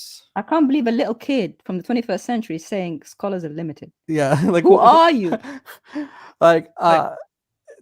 Man, it's like he doesn't even have the basics to be considered anything in Islam. Like on like a, from, I'm not talking about in terms of like his following on YouTube where he's like, going back and forth with Christians, but I mean like in Islam, like for Muslims to actually take him seriously. He doesn't have anything. He's going after Al-Tabari and it was like dude just quoted a heretic, a mujassim. Yeah. The guy who was called kafir by people. Yeah. Yeah, guys. Had a body. Deen has a message for the Ummah. Muqatil, good. Ibn Ishaq, bad. Get that across. Everyone to know that. And guys, just so you know, it's very different how scholarship works in Christianity versus Islam. In Christianity, we have a lot of progress. So we can say the scholars of the 1800s, they're not as reliable as like Craig Keener or Mike Lacona today because there's more information available. They're able to build and work on them. It's kind of the opposite in Islam. Like older are oftentimes better unless there's a problem like with Muqatil. But they're going to like Ibn Kathir is going to be far better than a guy writing 200 years later or 400 years later because they get closer and closer to the original group, the original followers of Muhammad, which were supposed to be the best of the Muslims. Whereas in Christianity, we have Jesus saying, like, those who are come after me will do even greater things. This idea of progressive progress in terms of how we build a better society, in terms of how we better understand the scriptures. Like we'll note in Christianity, Dan Wallace has said this, like if you go back to the 1600s when the King James was being written, there were so many Greek texts missing. And now we have even more Greek texts so that it can better help us understand the language of the New Testament. Right. And so it's kind of the opposite. We can say scholarship is outdated. In Islam, it's very much the opposite. Yeah, exactly. You can say the same thing with Old Testament knowledge too in the 1600s. Like we have Dead Sea Scrolls now. We have much better knowledge of Hebrew and other Semitic languages that they didn't even know existed back then that help us understand the Hebrew. And so but in Islam, like you said, they have it's like literally like backwards. Yeah, well, that's what Muhammad said. He said the best four generations are the best is him and his generation, and then the one after, and then the one after, and then the one after. That's what he said. Yeah. So I understand why Deen Responds thinks that Muqatil, because he's earlier, is better. But the problem is everybody said he's a liar and a cheat and a fabricator. Yeah, he's the exception to that rule. Yeah, which also means Muhammad was wrong. But anyway. Yeah. Yep. So is he still making a point about this, or do we want to give him the big bam? The big reveal. Let's let him play a little bit more, because Deen is misunderstanding my point. My point here is a lot of the earliest scholars saw Paul as a follower of Jesus, not as a heretic. That comes much later. So Deen is just going to hit and miss on this. Commented on Surah 36:14, which says, "We sent them 2 messengers, but they rejected both. So we reinforced the 2 with a 3rd, and they declared, 'We have indeed been sent to you as messengers.'" Ibn Kathir said the first 2 messengers were Simon Peter and John, and the 3rd was someone named Bulus, which is the Arabic name for Paul. This quote from Ibn Kathir proves that he was uncertain himself on who they were, as he gives another set of 3 names without including the name Paul or Not Bulus. the point, dude. This shows your incompetence in navigating through the Islamic sources yet again. In history, Deen, that's not the point, buddy. The point is that Paul is one of the options for Ibn Kathir. If Paul was a heretic who corrupted Christianity, he would never have been an option there, buddy. This is a problem for you, because Ibn Kathir thought Paul was completely fine. And who corrupted Christianity, according to Ibn Kathir, as we pointed out earlier? Constantine. Paul is a good guy in Ibn Kathir. That's why he's a viable option for him. Like, I thought that would have been obvious, but I keep overestimating the intelligence we're going to get from the Dawa community. Let's play this last part, and then we'll bring up another one here. History of Tabari, Volume 4, it says, "Among the apostles and the followers who came after them were the apostle Peter and Paul, who was a follower and not an apostle. They went to Rome." Your quotation from At-Tabari is just citing from Ibn Ishaq. So it's the same source. So you just repeated the same exact source and presented it as though it was 2 independent ones. And as At-Tabari mentions in his book of history, there will be narrations that shouldn't be accepted in his book. He's merely writing what has been transmitted to him without sifting through them. So yet again, this shows me that you're not even reading the first couple pages of these. Again, Tabari is not saying there's any problems with Paul. He's in agreement with Ibn Ishaq. Dude, you said Ibn Ishaq, you threw him under the bus. You also now have to throw Tabari under the bus, because he's, again, citing this as just normal. Paul was just a follower of Allah, a good Muslim, and then Constantine corrupted it, apparently. But I mean, he's missing the entire point there. But here, let's put up here then. You know who also said Paul was a follower of Jesus, guys? Muqatil. Muqatil. Whoa. And yes, we have the Arabic. So he gives 3 different this is Ibn al-Jawzi, and he's giving for this verse he's giving 3 different takes, and for the 3rd take that he attributes to Muqatil, he says Tuman wa Bulus. Yeah. Tuman and Paul. Like Thomas and Paul. So this is the third opinion. So like Deen would say, oh, Ibn al-Jawzi is not sure because he lists as an option. But guess what? Muqatil, he's the one who said that the guy that you're appealing to, the oldest commentary, this guy, he's saying that Paul is a follower of Jesus. So you can't have it both ways. You said to go to Muqatil. Yep. Went to Muqatil, and Muqatil says, yes, Paul is one of them. Paul's one of them. Oops. And what he said about Tabari saying that some of the stuff he says is authentic and some isn't is wrong. We'll show that as well. Oh, well, that was basically was covered for the Ibn Taymiyyah quote. When Ibn Taymiyyah was praising Al-Tabari, he basically one of the reasons why he praised him was why? Because he gives authentic chains. Yeah, he said that فإنه يذكر مقالات السلف بالأسانيد الثابتة. He says the reason why he likes Tabari is that because he mentions authentic chains. Yes. Sorry, this is not what we have on the screen. What we have on the screen is what Muqatil said. Yeah, this is what Muqatil said. What Muqatil said was that yes, Toman and Bulus, which is for قاله Muqatil, said Muqatil. So okay, there we go. So that's it. That's from Ibn al-Jawzi. Yeah, let me just scroll up. I'll give the reference for it here. Right on the top. This right. is Ibn al-Jawzi's Ibn book al-Jawzi, about volume 3, page 520. In his book about the science of tafsirs or interpretations. Okay. Boom. Right. So your boy Muqatil just buried you, Deen, to use your type of rhetoric. So if you're gonna say Muqatil is wrong as well, he made an error. So now we got so many Muslim scholars in error about this one thing that you want to be correct. Yeah. Like, it's really bad. And Ibn Taymiyyah says that actually, if Tabari says something, it's from authentic chains. Yeah, like there's let me just put it on the screen one more time. Like there's a reason why he's the best. He's the best. This is why people like Yasser Qadi, which I know Muslims don't take seriously today, but one of the people that he praised so much was the Tabari, saying that he's like the best of the best when it comes to commentators, the commentator of all commentators, and that's an opinion shared by Ibn Taymiyyah. So you buried Tabari, saying that he took from Ibn Ishaq when he was the good one, and you took Muqatil, who should have been left. But that would only strengthen the opinion by Ibn Ishaq if Tabari takes from him. That only strengthen it. If Tabari said it was good enough to take from Ibn Ishaq, then it's good enough. Yeah. Unless you want to bury Ibn Taymiyyah under the bus as well, which he wouldn't. Do you think he will? I don't know. I don't even know if Deen. I don't know Deen's level of knowledge when it comes to Islam. He might not even know who Ibn Taymiyyah is. I don't know. Go ask Al-Khamis, the granddaddy. Go ask him, the Deen, about Ibn Taymiyyah. Oh yeah. All right. So what have we learned? This second Islamic dilemma still stands. Allah supported the followers of Jesus, the Trinitarian Christians, made them uppermost. Therefore, Islam is false because Allah is supporting people who committed shirk, or the other horn of the dilemma is that we're not the real followers of Jesus, but the Quran assumes that we are, and that means Islam is false. So, yeah. Sorry. Then the rest of the video, Deen isn't even addressing this whole issue. He's just trying to do damage control for Muslim Lantern.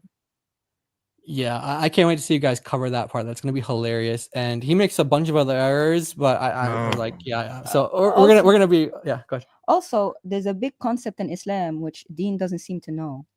If you're gonna say a big scholar had got something wrong, that's fine. You need a bigger scholar and a more authentic one to say the same thing. Right. It's like a my dad can beat up your dad kind of Exactly. This is not like Christian history or Christian, it's like this. And he knows that. Yeah. Because otherwise anyone can say anything and say anyone said anything wrong. Yeah. So you need a bigger scholar and one that's closer to Muhammad that has more consensus of scholars saying take from him. That's why we had to show like the other scholars who were saying that hadith was authentic, because these are like bigger names. So it's scholars. A fatal mistake to try and discredit what Tabari says by going to a lesser one, according to him, Ishaq saying just because he said it means that you can't take Tabari. No, Tabari is better. So if Tabari says it, you take it. It gives him more power. You take it anyway. It's like on the chessboard, the queen can go anywhere, but like he's using the little pawn that can only go one step to say, oh, he said that. You can't do that. This is why I brought up Tabari, because I knew that. Like, this is just again, Islamic scholarship is more about power. How much more power do you have on your side? Where in Christianity, it's more about truth. Like if a nobody makes a good argument and he's got truth on his side, he wins. It doesn't matter what other scholars have said, because truth is what we prize. In Islam, it's about power. It's about what my daddy said, what this big powerful scholar said. If Tabari said it, don't question Tabari. Tabari is right. That's basically what we get. Exactly. That's why they have the same spirit with the Khamis guy in the middle, the bigger one, all of them. Yeah, it's the same thing. They're like, well, he's more senior than us. he's got a bigger beard. I don't know, Than, that's a thing in Islam. If you have a big beard, Bigger beard, the it, better. it means like you have more wisdom, More and knowledge. especially if it's more like gray or more white. I can grow a really nice beard. You got to grow out your beard, and then Muslims will start taking you really so what serious. what you're saying is like if I became a Muslim and wanted to become like a top tier leader, I grow a beard and I'd show up in like do some max deadlifts, show off how much weight I can lift, and then go, I'm more powerful than you. Yeah, they would basically be like the Pope in Islam. And learn a few Arabic words. You'll be over like above 80% of them. Yeah. Yeah. So it's all like, it's funny because we were watching another guy trying to respond to the Islamic dilemma. Oh no, sorry. He was responding to Yasser Qadi's comments about his comments about the sciences in Islam, and what he was trying. One of the things that he was trying to do, like on a serious level, to discredit him. He was like, he doesn't even look like a scholar. Yeah, look like he doesn't look like. Where's his beard? Yeah, he's like, so like they actually used that as a point against somebody. Like it was the first thing he said was like, he doesn't look like a scholar. He just looks like a regular guy. It's like, oh man. Yeah. So you have to have like a certain look to be a scholar, but. Yeah, I love introducing Than to the world of Dawa, and it's just watching his mind. His reactions are hilarious. Like he cannot even believe this is how they think, and this is what they do, and how backwards it is. And it's nope, this is it. This is what we're dealing with here. This is why it's so easy to debunk Islam in so many different ways. Yeah, they're not contenders at all. They're not serious contenders. It's really. Yeah. What did I said our last stream? I said my blood hurts. Yeah. This is Islam. This is Islam. It's that bad, and this is why they're not really doing dawah anymore. They're just doing damage control and character assassination. That's what they have to do now because the dawah doesn't work. That's right. Let's just say if your second ex-wife goes to your opposition in the apologetics world, you've lost. Like she went to the one guy that she knew wasn't scared of Muhammad hijab. It's like and that's another thing. Well, I mean that's a whole other topic, but yeah, it just shows like their levels of like how they view their scholars, and they can like think Islam is false because their scholar failed them. Like how like let's say like if someone like if you had like a Christian who like let's say really looked at Ravi Zacharias or something, and let's say like his faith was hurt after all the information came out, we would say like, yeah, it's terrible, and we would try to counsel them through that, but you'd be like, the truth of Christianism doesn't depend on him or his ministry. But in Islam, like one of the things in Islam, it's that you follow Muhammad, the messenger, and those in a position of authority, like the position of the scholars. So those scholars actually do have so that's why this ex-wife of Muhammad Hijab, she was like, look, if all these scholars, she went to like hundreds of scholars, if all these scholars are saying like something that I know is wrong, but they're saying it's right just because they're trying to cover for him, she's like, I can't trust the religion because the religion is built off the back of the scholars. So they don't have this concept like in Christianity where it's like let all men be liars, right? Like God be true and all men liars. They don't have that concept in Islam. It's Surah 4 verse 59. You obey Allah, the messenger, and those of authority over you. Yeah. So they're like actually are in the position of the religion on the same level. So if they fail, then that means Allah has failed and asking them to obey him. And also in Surah 3 verse 7, it says that only Allah knows the hidden things, the mutashabihat, the doubtful unclear verses, and those who are established in knowledge. So if the established in knowledge, what they think of as knowledgeable, if they fail, that means Allah has failed in a way, in the like Muslim psyche. They will never say it like that, but that's how they feel.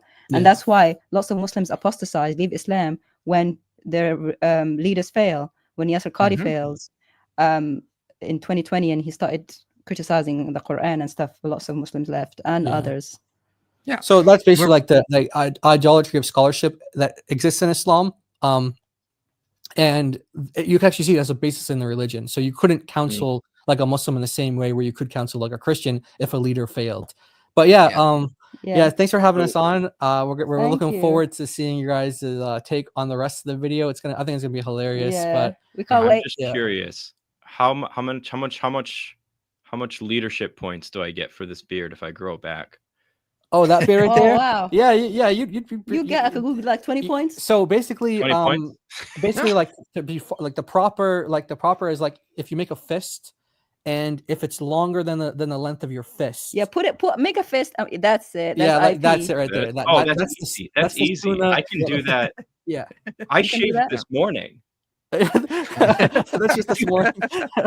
Yeah. That's just So- a fuck shadow right there. Just You know what? I think Mediterranean people, they win at this. Yeah, I'm Greek. They I'm will, Greek, yeah. so yeah.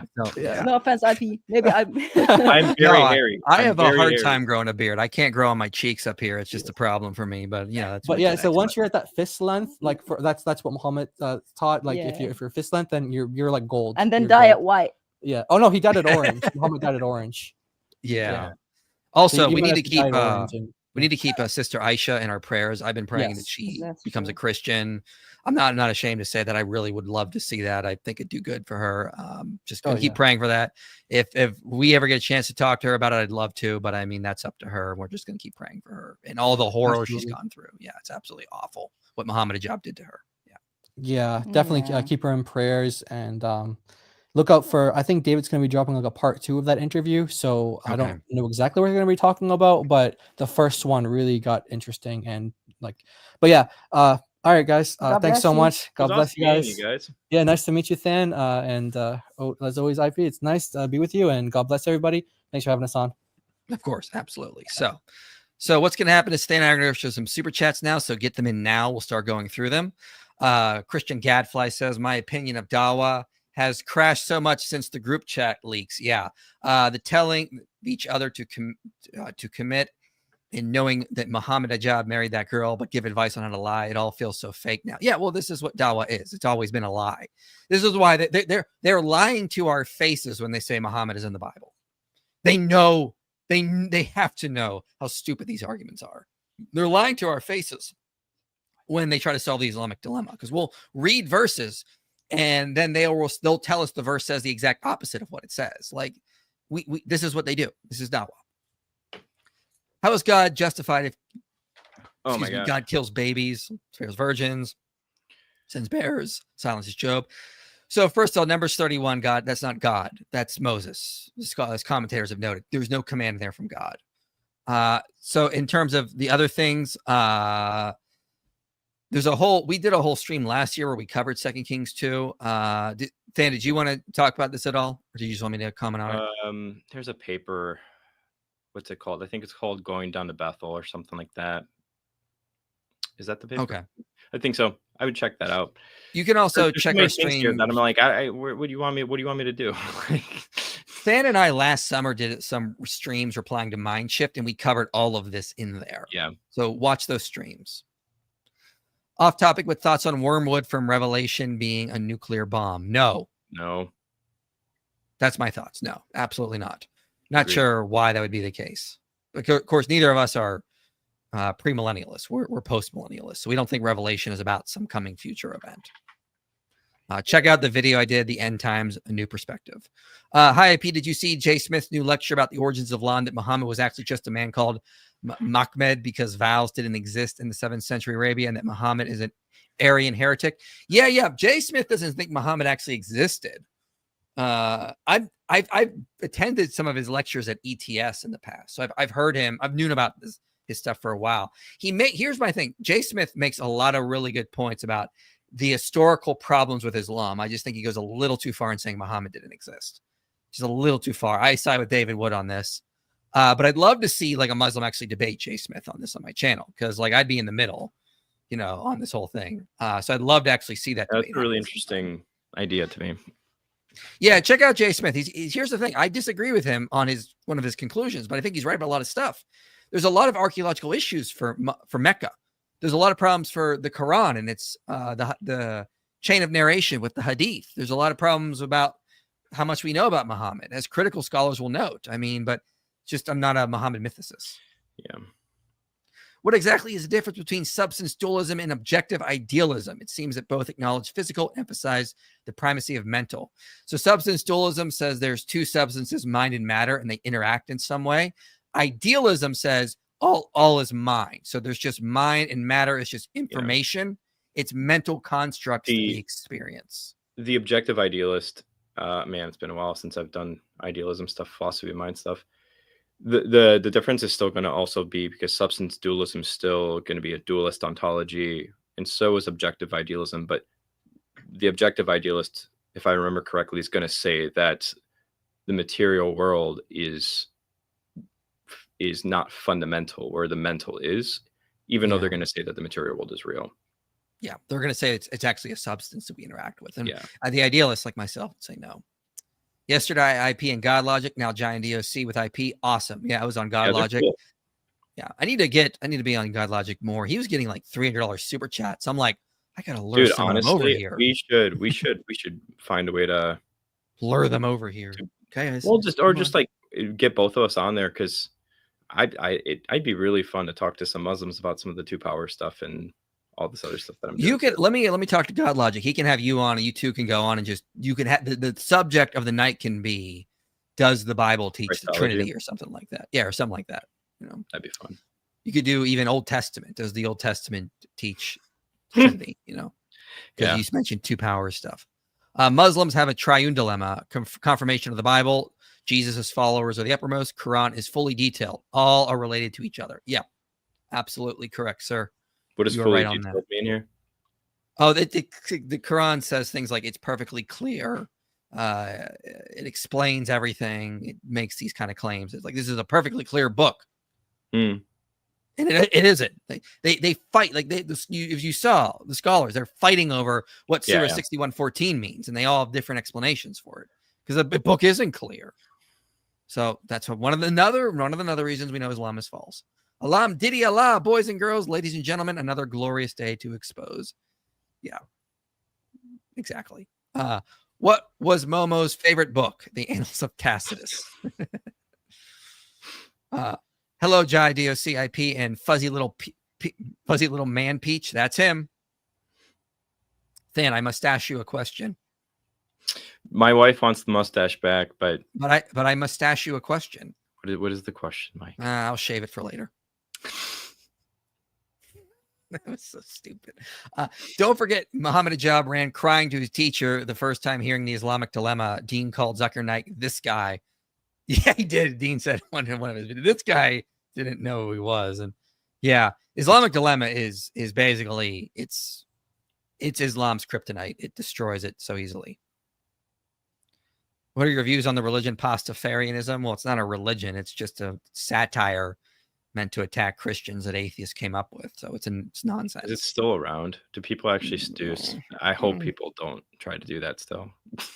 I've not seen it a lot. Islam destroys Islam. Jesus, probably. Where's Big John Steele? John, they're calling for you, John. John and I have been working together quietly. You've probably, if you listen to Big John Steele, you've probably heard him say some new arguments. So just be patient. Drink camel pee to be more like Muslims. Yeah, that's a hadith. I don't even want to. Oh, that's disgusting. There's a hadith where Muhammad. I'm not. You know what? No. I'm telling you, the more you dig into Islam, Than, the worse it gets, and the more you're just like, this is probably the most obvious false. I don't even know how. I don't know the context. In my head, I'm just thinking, how I know. How do they explain this? They don't care. It's about power, not truth. Look up I Am Old Greg. That is where fuzzy little man Peach is from. Okay. I remember that. Blame Than for the super chat. IP son. Okay. They're not doing that, Than. If camel pee healed. I was expecting a dog thing. You would become a Muslim. That would be evidence in favor, maybe, but I mean, like, it's like if the Bible says, apples are nutritious, I don't think atheists, like, that just seems like a common human fact. Like, if Muslims had some early health insight on things, that doesn't mean their religion is true. Yeah. It just means they had health advice they got right. That doesn't follow. I mean, I would never say, if there's a Bible verse that said, yes, apples are nutritious, I would have to be like, this is proof the Bible is true. Like, that wouldn't follow. The ultimate Muslim source. Trust me, bro. That's right, Coley. Well said. Well said. Go sub to Coley. He's a cool cat. He's doing stuff on Islam right now, guys. You should check it Yeah. out. He's doing a lot of good stuff on Islam. All right, let's you ready to get into Dean's attack on Christianity? Oh, I suppose. Your blood gonna be okay? I've already lost 4 pints. I know. How are you following Jesus? I'll tell you how I'm following Jesus. Jesus didn't eat pork. He fasted 40 days. He fell on his face when he prayed. His mother had a headscarf like our women have the hijab. He worshipped God alone. So I follow Jesus more than you know anything about Jesus. So the truth is, the true follower of Jesus is standing right here, while a fake follower of Jesus standing on the other side of the table. The clip cuts off shortly after that, so we don't get to hear the Christian's response, but I'm sure his jaw dropped after hearing that utter stupidity. None of what Muslim Lantern presented shows he's a follower of Jesus. All he demonstrated is that he has not read the Gospels. The point being made here is that these are practices you would expect from someone who's a Muslim and not someone who's a Pauline Christian, and not necessarily. Liar. That's not what Muslim Lantern said. Muslim Lantern said he was the real follower of Jesus. And he said, I'll tell you why. Jesus fasted 40 days. His mother wore a headscarf. Didn't eat pork. Dude, you just lied. Anyone can go watch the video. Muslim Lantern clearly said he was the real follower of Jesus. Here are the reasons why. He did not say, well, if you were a real follower of Jesus, you would be doing these things.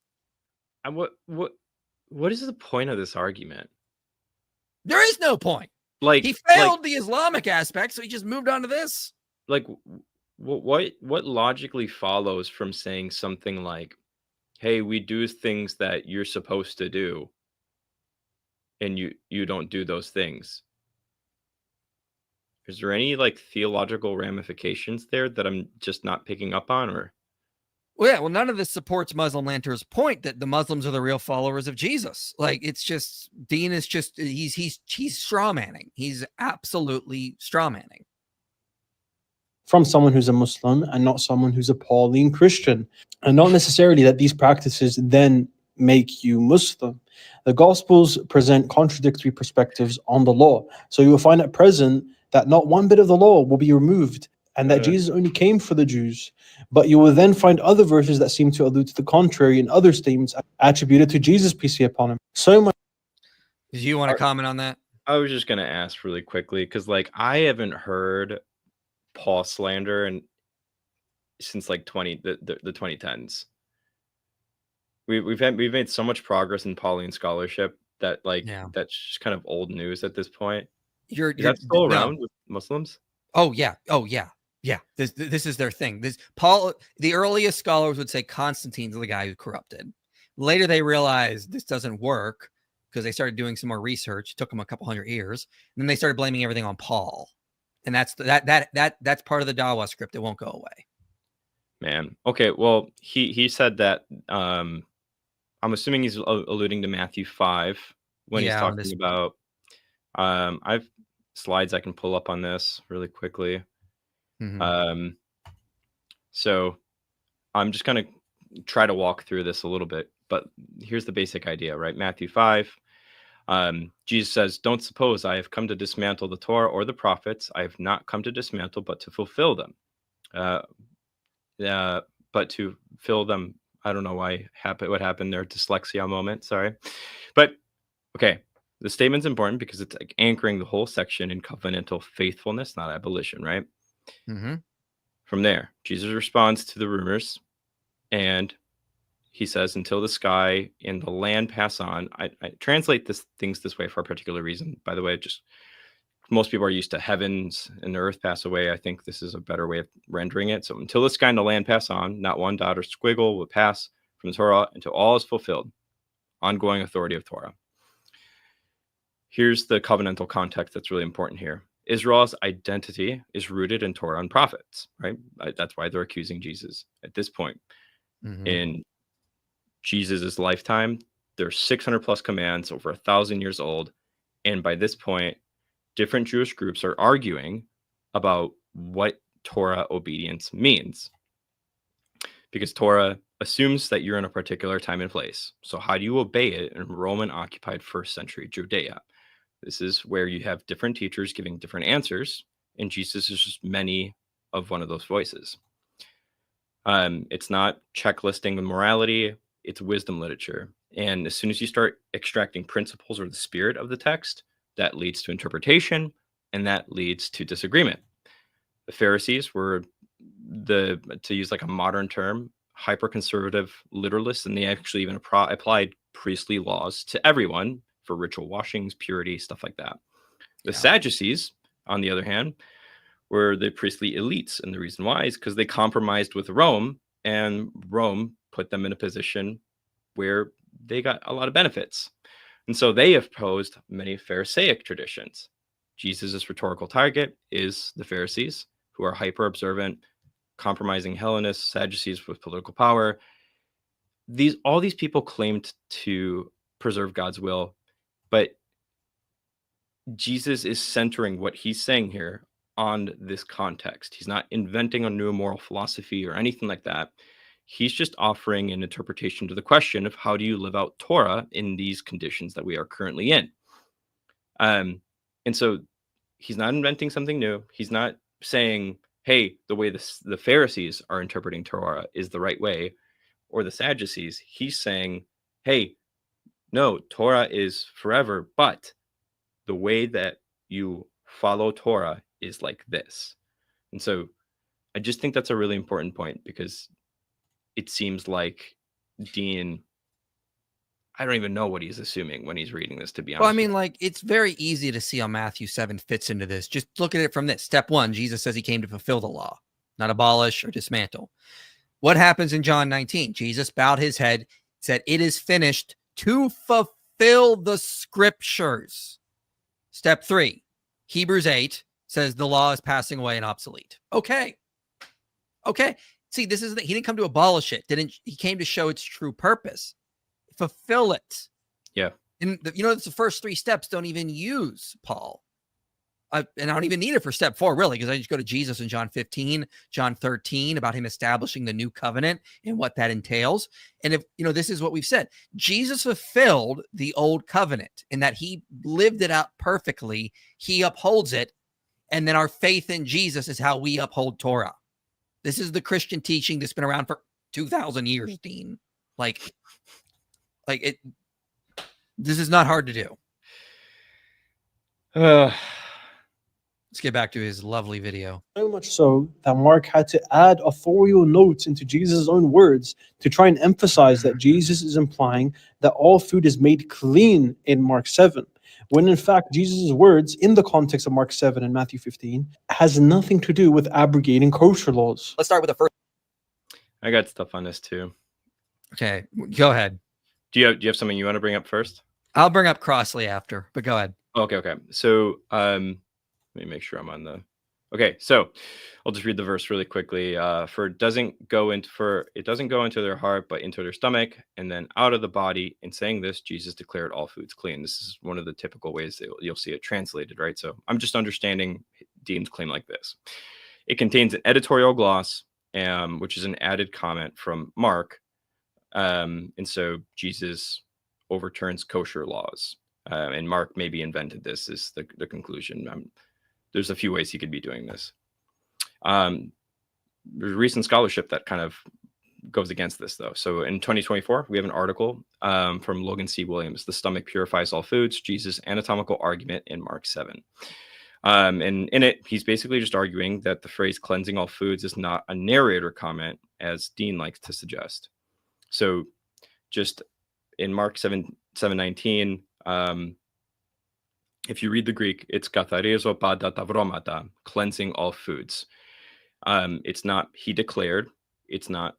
There's no subject shift from Jesus to a narrator here, and it grammatically links with Jesus's preceding words about the stomach. And so food doesn't enter the heart but the stomach and is expelled is like a paraphrased way of arguing this. Williams says in this interpretation of Mark 7:18b through 19, food that has been ritually contaminated is not able to defile a person because each person, through the operations of their digestive system, purifies any food entering the body from ritual defilement. There's too much to copy and paste here because it was breaking up the formatting. So I'll just read this long quote really quickly. This is the way he kind of argues this. He says, this syntax may appear strange, but in support of this rendering, we may observe the texts in the Septuagint that have similar use of the nominative absolute participle in Isaiah 28:5-6, the Septuagint. We find, she sorts it out, and you can kind of see he just keeps on going through and showing different examples of how this grammar actually works out. And then he shows in a table as well in this paper other examples of how this works out. And so, no, Jesus isn't contradicting himself here. Mark's not contradicting Jesus. Jesus's teaching is a biological argument. Yeah. So Also, so James Crossley has written extensively on this in his book, The Date of Mark. He actually dates Mark to the 40s. This is one of his points, is that this is in context with Jewish law. He says this is therefore an argument based on the immediate Markan literary context and the gospel tendency as a whole for Mark's editorial comment in 719, declaring all foods that are permitted to eat in the Torah to be clean. So his whole point is that there's already been context established that the Jews are going to eat kosher. The Pharisees say, well, you still need to wash your hands or you defile the food. And he says, no, all foods are clean that the Torah permits. Hand washing doesn't defile them. Deen is taking Mark out of context.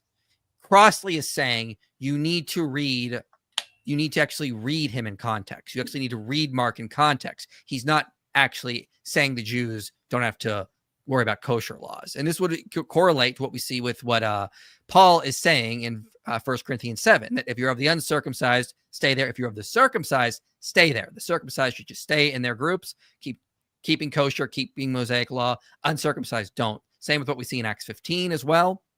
Acts, 22 or 21 as well, when James reaffirms what he teaches. Crossley's just noting what Mark is doing here is he's just saying, like, it's not, if you don't wash your hands and eat, you're not defiling the food, but it should be in context of what the Torah said is clean already. Like, so when people do this, they take Mark out of context. So, and I used to take Mark that way as if he was, getting rid of kosher laws. I even did a short on it once, and now I'm like, actually, no, I was wrong there because I read Crossley since then. Mm-hmm. Yeah, so thought I'd bring that up because I know the Muslims will look for that, and then they'll cut and paste because yes, no one's allowed to change their views. You have to believe everything you believed years ago. Yes. So, all right, let me get back to Deen's video. But I have to say that, otherwise they'll do it because that's what they do. That's what they do. The first one. Jesus never commanded his Gentile followers to avoid pork. Jesus did fast for 40 days and 40 nights once in his lifetime, but he never said his followers had to. Muslims don't do this either.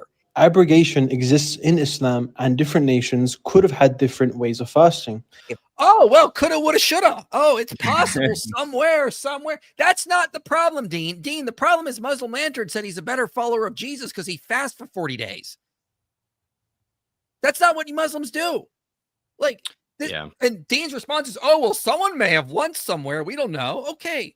That doesn't make Muslims better followers of Jesus. If Muslim Lantern is alluding to Ramadan, that's not a 40-day fast. That's 29 or 30 days long, where you fast during the day and gorge yourself at night. It's essentially intermittent feasting for 29 or 30 days.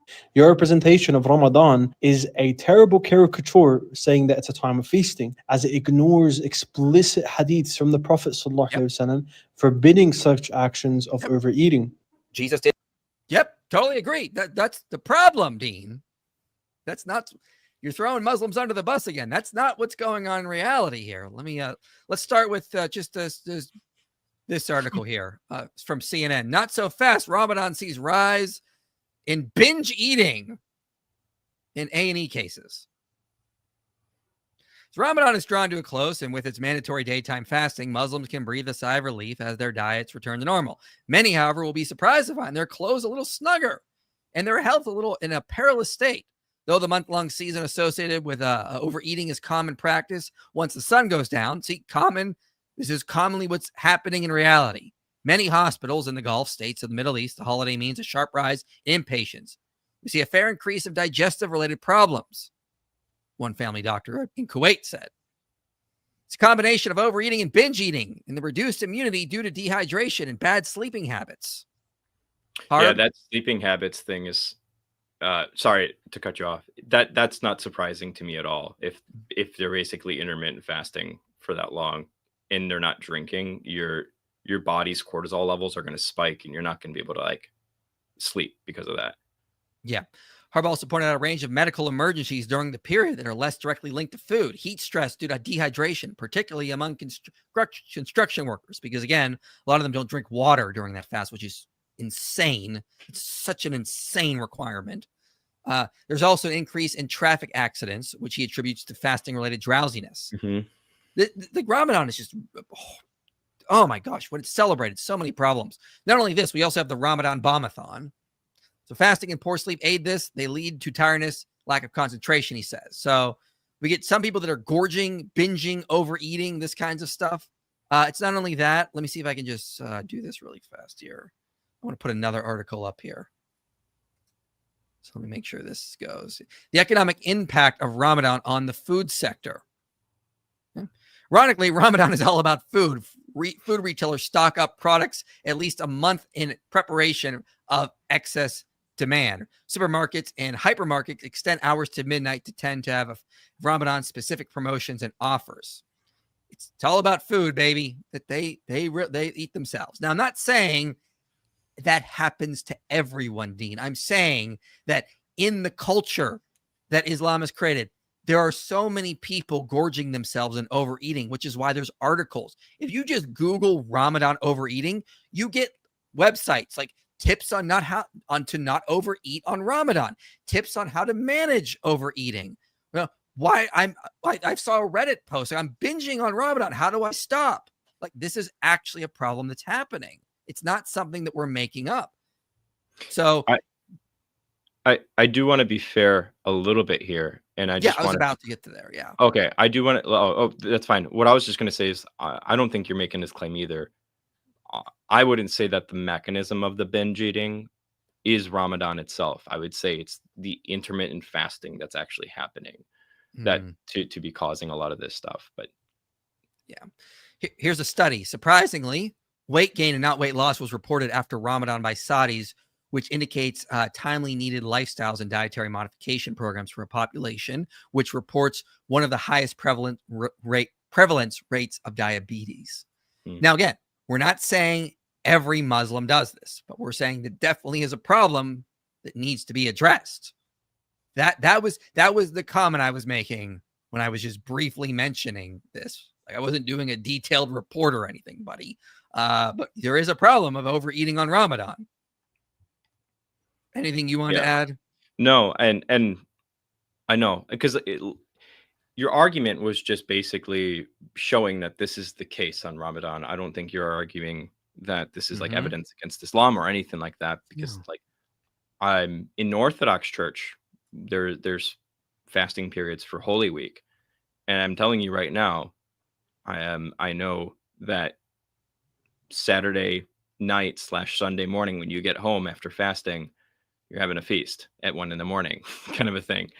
It's not an isolated thing. It's just a byproduct of fasting. Sometimes is people have unhealthy relationships to fasting and diet and food and stuff like that. And if you're doing that for a month and without water during the day, what in the insanity? Like, that's the problem. That's the problem with what Ramadan creates. It's not a direct effect, but it is an indirect effect that the Islamic culture does produce. So let's look at this video here. Jesus did fall on his face and pray at times, but he never said his followers had to pray in that position. He even prayed with his face lifted to heaven, and he said his followers could pray while standing. Muslims pray in all of these ways, while only certain sects of Christianity still implement Jesus, peace upon him's way of praying with his forehead on the ground. There's nothing in the New This is the dishonesty from Dawah.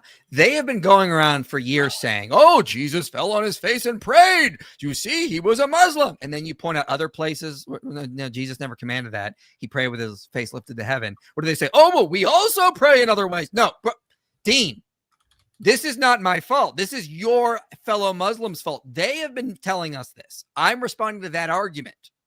If Muslims pray in other positions, I don't think anyone denied that. I'm responding to the Dawagandists constantly saying, "Oh, Jesus is just like us because he prayed with his face down."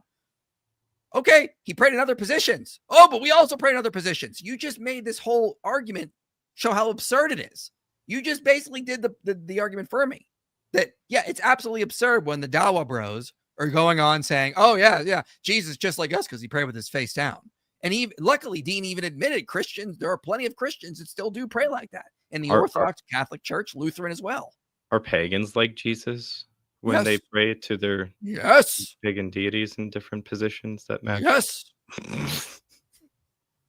Like, all right, so Deen is correct. Dawa Gandhi should stop going around saying Jesus was a Muslim because he prayed with his face down. Deen has just destroyed that argument. Thank you, Deen. We appreciate that. That's what we wanted to hear. In the New Testament, that records that Mary wore a headscarf, and Jesus never said women have to wear one. Paul talks about women wearing head coverings, but scholars believe this is a cultural issue, not a command for all Christians in all times. That's hilarious that you think the New Testament not saying Mary wore a headscarf has anything to do with responding to the brother's point. She most likely did wear one, just as all women wore modestly at the time, which involved head coverings. But Deen, where did Jesus command that his followers had to wear a headscarf? If you want to follow Jesus, you do the things he commanded. Muslim Lantern said he follows Jesus by doing something Jesus never commanded. That's the problem. Just this circumstantial data misses the whole point of the argument here. How do you follow Jesus? You do the things he commanded. Headscarves is not something he commanded. All right. Funny how his scholar he quotes is modern. Oh. Can you quote one classical source from the church fathers that say this is a cultural thing rather than a religious implementation of a ruling in the Gospels or in the New Testament? You guys can't even obey without distorting not just Jesus' words, but even Paul's words on modest dress. Jesus. Yeah, I'm seeing the recurring theme right now. Modern scholarship. You need an early source. Right. Their principles, their structure is the exact opposite than what you get in Christianity. This is the problem.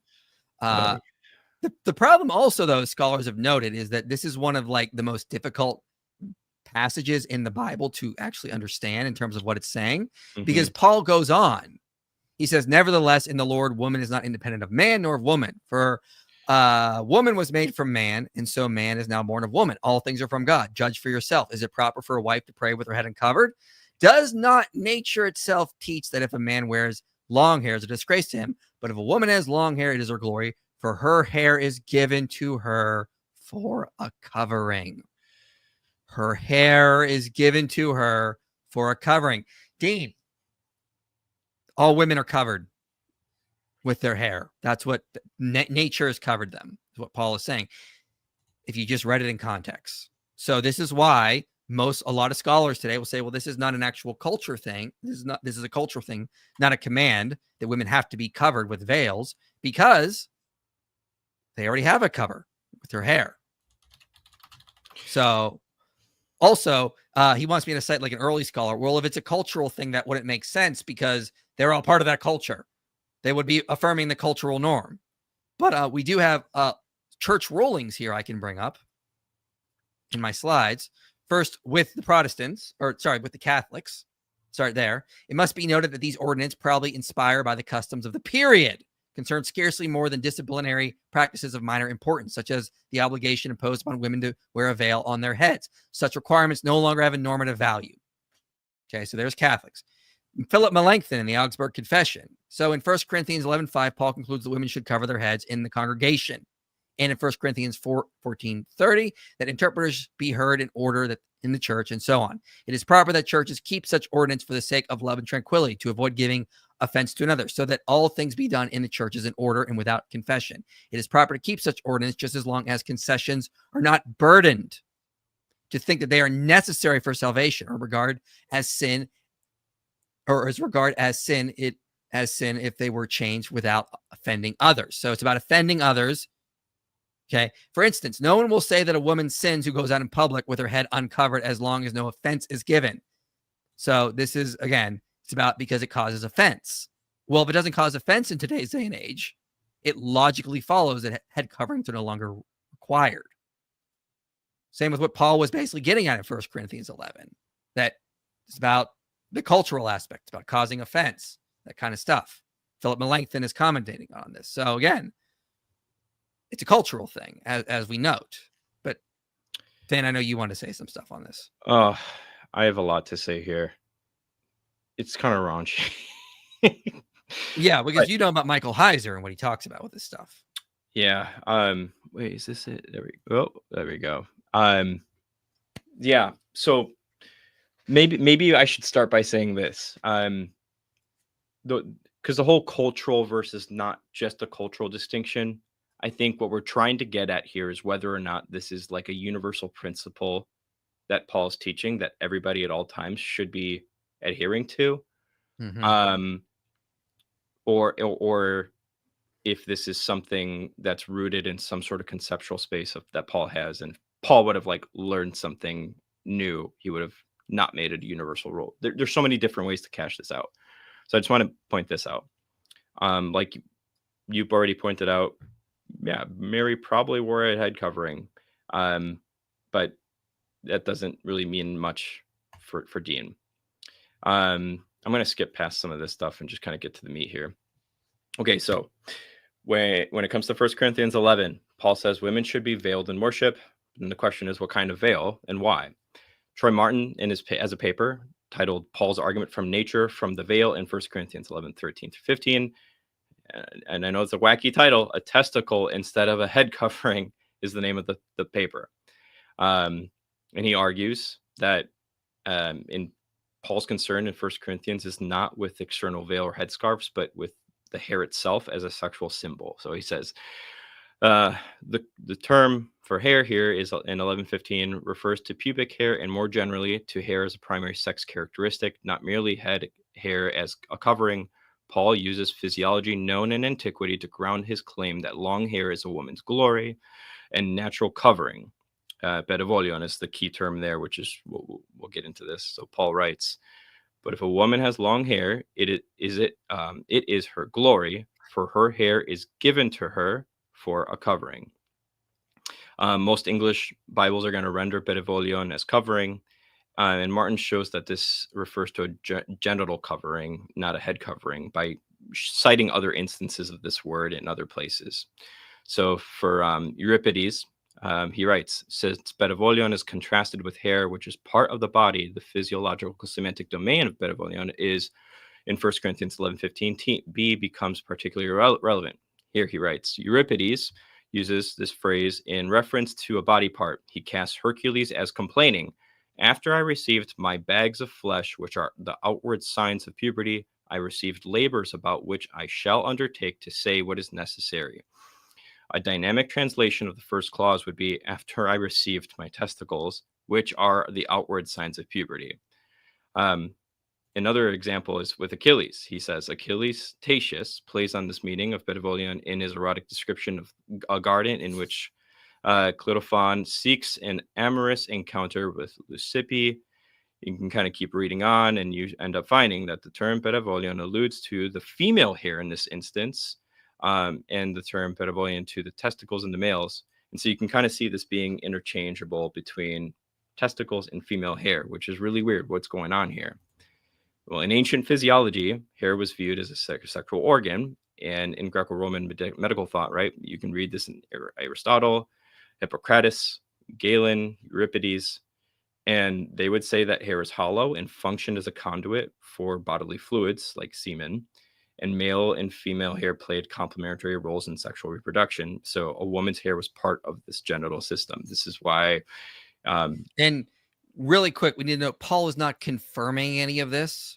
He is just talking about what the culture, the Corinthians may have thought at the time. Because again, he goes on to say the hair is actually the covering. Their hair is their natural covering. He's not teaching this. Yeah. So given this view, this is Paul's logic, right? Yeah. He's speaking to the Corinthians who are going to be, this is the cultural context that they are in. So hair equals genitalia, which means modesty and worship is still important. So if a woman prays uncovered, she's exposing what was viewed as a sexual organ in this context, right? So Paul is invoking modesty norms given that physiology that the Corinthians would have believed in. And that's reinforced in verse 13. Judge for yourselves, is it proper for a woman to pray to God with her head uncovered? Well, Paul's Jewish background makes sense of this. Isaiah 6:2, seraphim are covering their feet, which is a euphemism for genitals during worship. Exodus 20:26, 28, 42 through 43, priests wore linen breeches to prevent exposure to genitals while ministering. And I can read these quotes if you guys want me to, but the main point here is like, this is all backed up by actual modern scholarship. I know it's not, classical people writing this, but it's really important. Yeah. But we can actually look at early sources on this too. So for biblical and early Jewish support, the Song of Solomon uses explicit erotic imagery. Your hair is like a flock of goats. He's eroticizing hair here. Why is that the case? Well, Second Temple Jewish norms, uncovering a wife's hair in public was closely tied to sexual impropriety as well. So Rose White's writes, following the same logic, by the time of Jesus, Jewish law permitted a man to divorce a woman by uncovering her hair. In addition, if a woman ever uncovered her own hair in public, the law took this as evidence of her infidelity and permitted her husband to divorce her without returning her dowry or paying her alimony. And guys, just so you know, this is the reason head coverings were important in that culture. They viewed it very sexually, Yes. whereas in today we don't. So this is why we don't require We don't head need to. Coverings. Yeah, Correct. So, and again, it's I always get caught up on the fact that Paul says the hair is the head covering for the Yes. woman. So then it's like he's kind of going against that whole cultural norm. Yeah, there's a lot I could say there. I'm just kind of focusing on some. I'm gonna switch focus now to this part here because he wants early sources, and we're gonna keep giving to him. We have the Didasalia Apostolorum, which is an early Christian writing directed at Christian women specifically, and in it you read, "Thou therefore who art a Christian woman, if thou wishest to be faithful, please thy husband only, and when they walkest in the marketplace, cover thy head with thy garment, that they by veil the greatness of the beauty may be covered. Do not adorn the face of thine eyes, but look down and walk veiled. Be watchful. Do not wash in the baths with men." It's kind of missed. The explicit sexual nature of this is missing because it's in Old English. But once you get to the baths of men aspect of it, I think you can pick up on what's happening here. Yeah. Clement of Alexandria in Pedagogus, if that's how you pronounce it. Women and men are to go to church decently attired. Let the woman observe this further. Let her entirely be covered unless she happens to be at home. For that style of dress is grave and protects from being gazed at, and she will never fall. Who puts before her eyes modesty in her shawl, nor will she invite another to fall into sin by uncovering her face. For this is the wish of the word, since it was becoming for her pray veiled. Again, what sexual imagery? Tertullian draws an analogy between this is quoting the paper again. Tertullian draws an analogy between prepubescent children, Adam and Eve, who were naked before they became aware of genital differentiation. Afterwards, though, Tertullian notes, they each marked the intelligence of their own sex by a covering, noting the growth of the pubes to cover the female pudendum. Tertullian exhorts, let her whose lower parts are not bare have her upper likewise covered. I'm not going to keep being raunchy here. You guys are getting the point here. Origen. Yeah, let's move on when you're okay. I mean, I could just keep going on. So the early church is riddled with this idea, though, and it's all rooted in some of this. Yeah. Jesus did worship the Father, but he also accepted worship from his disciples, and he claimed to be God. Each of these verses can be explained in a Unitarian fashion, which makes sense of the rest of the Gospels. That's right. Because it's possible, therefore it's probable. I can explain them in a Pastafarian way. Does that mean that the Pastafarianism is true? No. This is Dawa. This is how it's deception. It's possible, therefore we're right, is what Deen is arguing here. That is incredibly dishonest. Yeah. The most likely if the most likely reading is that Thomas is saying Jesus is God, that is the most parsimonious reading. If Jesus is saying before Abraham was, I am, Jesus is God. You can reinterpret it in any convoluted way you want. That's admitting defeat just by saying you could possibly do this. Yeah.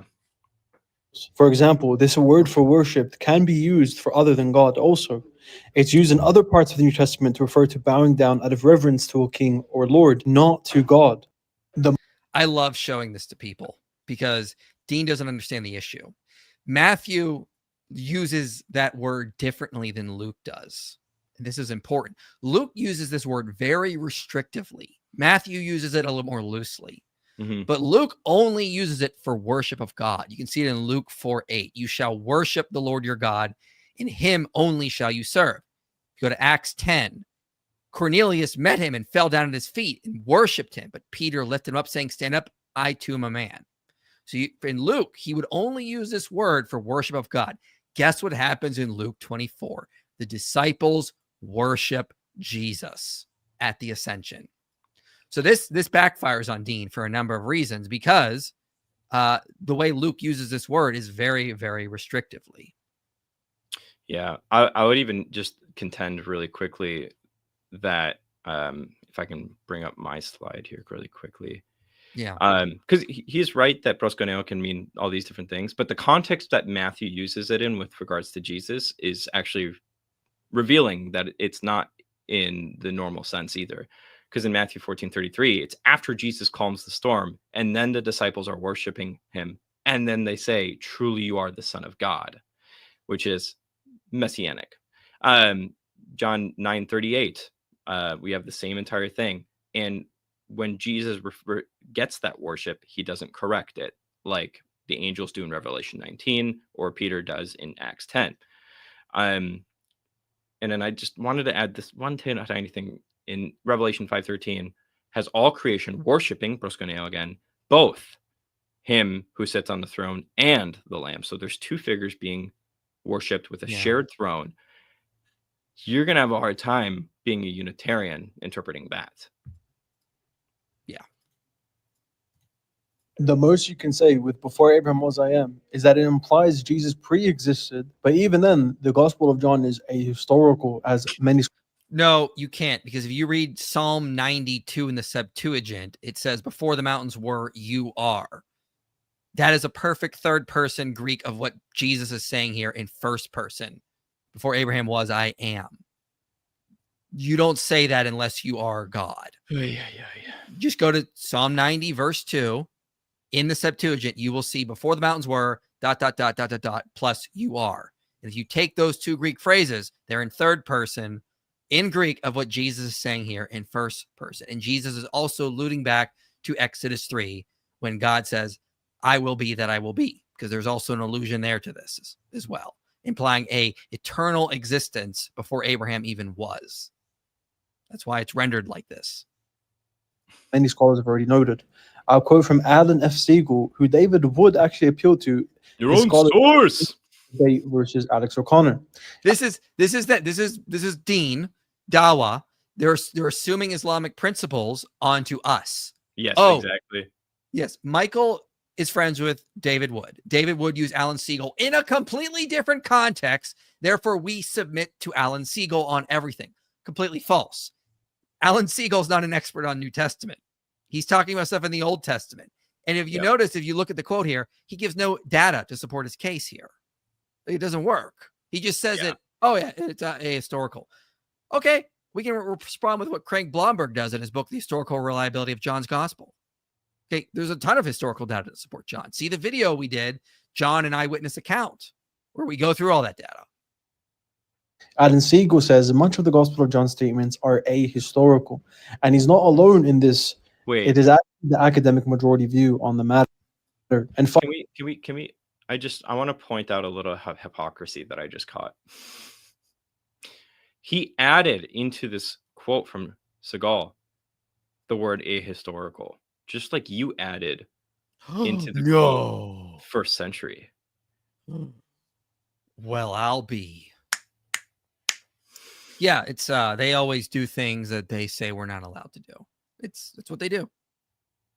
It is actually the academic majority view on the matter. And finally, with this verse, God has been used for other than the supreme God multiple times in the Bible. In the Psalms, the judges are called gods. And that's in Hebrew. Psalm 82. Satan is even called God by Paul as the God of this age. Yes. Dude, I want to know how he read Segal and doesn't. He didn't. And doesn't understand. Listen, Deen, Satan is the god of this world. Who is the God of the disciples? Thomas said, "My Lord and my God." Who is the God of the disciples, Deen? The Greek of what Thomas says too, actually just refutes what he's doing here. If you read the Greek reads "O Kyrios mu, O Theos mu," my Lord and my God. The key phrase here is "O Theos." That's translated in English as "my God." Oh well, "O Theos mu" is my God. God in this in the English would just be otheos. The word o in the Greek has an implied definite article in this context, though. In other words, it would be funky if you translated this as the God, but the whole entire point is otheos is pointing to the fact that this is like the God. And that's really important here because that's refuting what Dean's trying to say here. Yeah. And again, he doesn't understand the Greek. He doesn't understand what Thomas says. He says, my God. Okay. Thomas is a disciple. The Quran says the disciples were followers of Jesus and Allah. Who does he say is God? Jesus. And finally, Moses in Exodus chapter 7, verse 1 is termed as God. That's again in Hebrew. Oh my gosh, this is so stupid. Like completely different word. Completely different word. What was the passage again that he cited? It's Exodus 7:1. It says Elohim. And Elohim does not mean Yahweh. That would be the proper word you would use to actually refer to God. Whereas in the New Testament, theos. Elohim is a much broader meaning than even what theos means. So again, this is a horrible comparison. He doesn't understand the difference between the Hebrew and the Greek. In Exodus chapter 7, verse 1 is termed as God. Obviously, this is in a lesser sense compared to the supreme sovereign God. All of these passages. Again, good God, is he bad at this? Not in John 28. The definite article is there, Dean. You didn't know that. Passages are dubious when attributed to the historical Jesus, as scholars have already noted. He even said in John 5, all may honor the Son just as they honor the Father. Whoever does not honor the Son does not honor the Father who sent him. Truly, truly, I say to you, whoever hears my words and believes him who sent me has eternal life. He does not come into judgment, but is passed from death to life. So Jesus said he deserves all the same honor that God receives. This is clearly a claim that he is God alongside the Father. And I'm going to remember this when another Muslim comes to me and says, oh, Jesus was a Muslim. And then they quote John extensively, like where Jesus says, I can do nothing apart from my Father. I can do nothing apart from my Father. Or he says the Father is greater than I. I'm going to remember, Dean, if you ever bring up John, I'm going to bring you back to this because you said it's all ahistorical. So it depends. When they want to use John, it's historical. When we use John, it's ahistorical. There's always this double standard. And it contradicts the Quran, which says to not associate partners with Allah. Yet Jesus claimed equality with the Father. Now, if Muslim Lantern actually wants to follow Jesus, he should do the things that Jesus commanded, like be baptized in the name of the Father, Son, and Holy Spirit, partake of the Eucharist, which is his flesh and blood, and proclaim that Jesus' death and resurrection atone for sins. But he doesn't do any of this, so he is clearly not following Jesus. All of these passages are dubious when attributed to the historical Jesus, as scholars have already. Says who? Ibn Taymiyyah. No, he says he's trying to harmonize it. I mean, but like, does it matter? Like you're first of all, you're just ad hoc asserting this. How do you follow Jesus? You do the things he commanded. And then you just say, well, Jesus never commanded stuff. Okay, then how do we know what Jesus commanded? The Quran does not give a lot of guidance on that.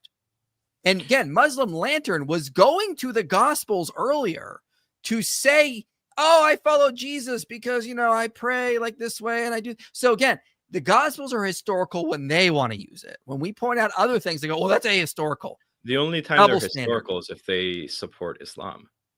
Exactly. And so Muslim Lantern can use the Gospels when he's debating with that Christian. I go to other places, and then all of a sudden Dean's like, well, this is ahistorical. Notice the double standard here. It's absurd. Why is he not going to Muslim Lantern and saying, stop using this stuff? It's ahistorical. Because again, it's part of the Dawah script. They have to. Already noted, Jesus prophesying his death and John's statements of the Eucharist are viewed as historically implausible. You first get it, you actually get it first in Mark, of course, the first gospel, where Jesus makes 3 explicit passion predictions.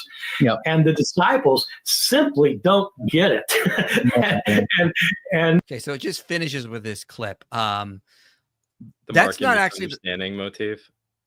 Yeah, that Bart Ehrman is actually not in the consensus. As Mark W. Waterman says, the majority of scholars therefore see Jesus' prediction as a genuine primitive tradition free from the post-Easter proclamation of the early church. So Jesus' prediction, and I have here Gary Habermas's book, massive book on the resurrection, the scholarly perspectives. And if we go to page 471, he starts listing all the scholars that actually believe in this. So Dale Allison appears to take for granted that that there are passion predictions in the Gospels. Maurice Casey states that Jesus could have guessed it would likely be that he would die in Jerusalem as atoning for the death of Israel. He predicted his death and his resurrection, but it was not bodily or with an empty tomb. That's Casey. Crossley, who we talked about earlier, says Jesus quite probably predicted his death. For Crossley, it is clear enough that Jesus thought or recognized that he would die soon. One of the reasons Crossley thinks this is because it is multiply attested. James D.G. Dunn thinks Jesus believed that he would be arrested, which entails a subsequent death. Ehrman is the next one. Now, Ehrman is a little bit more nuanced on this. Ehrman thinks there was originally a prediction, but it just got exaggerated and embellished. Ehrman appears to consider it reasonable to think that Jesus recognized the circumstances of what had happened to the prophets in the past. Elsewhere, Ehrman thinks that Jesus might simply have been realizing the consequences of his message in Jerusalem during Passover. Ehrman notes that Jesus' prediction fails the criteria of dissimilarity because we can easily see why early Christians would have invented it. James Tabor says Tabor thinks the prediction in Mark 10 was included later in the efforts to honor Jesus. However, he notes that Jesus might have told his disciples of his impending trial ahead. You have John Wenham. Wenham notes that Jesus was surely aware of what happened to John the Baptist, being a popular religious leader in Roman Palestine, and that Jesus could have done this without supernatural intervention. N.T. Wright. Wright notes that Jesus gave dark hints that one person was going to be resurrected ahead of everyone else. And he goes on. He lists Borg, Craig, Evans, Key, Jansen, Hegel, Lade, Linders, Meyer. So again, 471 in this book. Most scholars appear to think that that prediction was actually genuine. And even scholars like Ehrman think it goes back to an historical source, but they think it was nuanced. Deen is not being honest with his audience here. Man, I could have just kept reading for another 20 minutes of going through what. Oh, I know. That's why I'm just kind of like, man, this is Islam. I could go. I was really tempted to just go into a long spiel about the reliability and historicity of John's gospel, but yeah, but if you want to see that, anyone can watch that right now on the channel. We have a video titled "John, an Eyewitness Account." Oh yeah, we do. You can get the video is like 40 minutes long because we just kept including so much data. There's so much evidence for the reliability of John that Dawagandists just ignore because and they go, oh, some Old Testament scholar once said it wasn't reliable, therefore we're right. Okay. Wait. What? That's a modern source. Oh, classical source, Dean. What are you doing? Yeah, Dean, where's your classical Waterman doesn't source? even have a beard. Come on, Dean, where's your classical source that John is ahistorical? Even Ibn Hasak said it was historical. Come on. All right, let's get to some super chats. So if you guys are still watching, please get them in now because we're going to close out soon. But if you get them in now, we'll go through the rest and we'll get your super chat answered. So start putting them in now. Please steel man what Islam's best argument for itself is. Oh my gosh. Is that even possible at this point? So Ali Dawa says the best argument is that it's so intolerant. Islam is so intolerant and that it will attract everyone to it because we're not going to just, cave to wokeism is what he was arguing. And this was in a video where he was saying the scientific miracles in the Quran are debunked. We know perfect preservation of the Quran is debunked. The numerical miracles have been debunked by Muslims. Muhammad prophesied in the Bible. That is probably going to be their go-to argument because Surah 7:157 says we can find the unlettered prophet in the Torah and the gospel. So that is going to be their go-to argument because they cannot get away from that. And it's just a god-awfully bad argument. Like no one takes it seriously. So I honestly don't know. We have been trying to figure out what their actual evidence for Islam is because they're not even doing that anymore. They used to be doing videos on the scientific miracles in the Quran, perfect preservation, numerical miracles, historical miracles.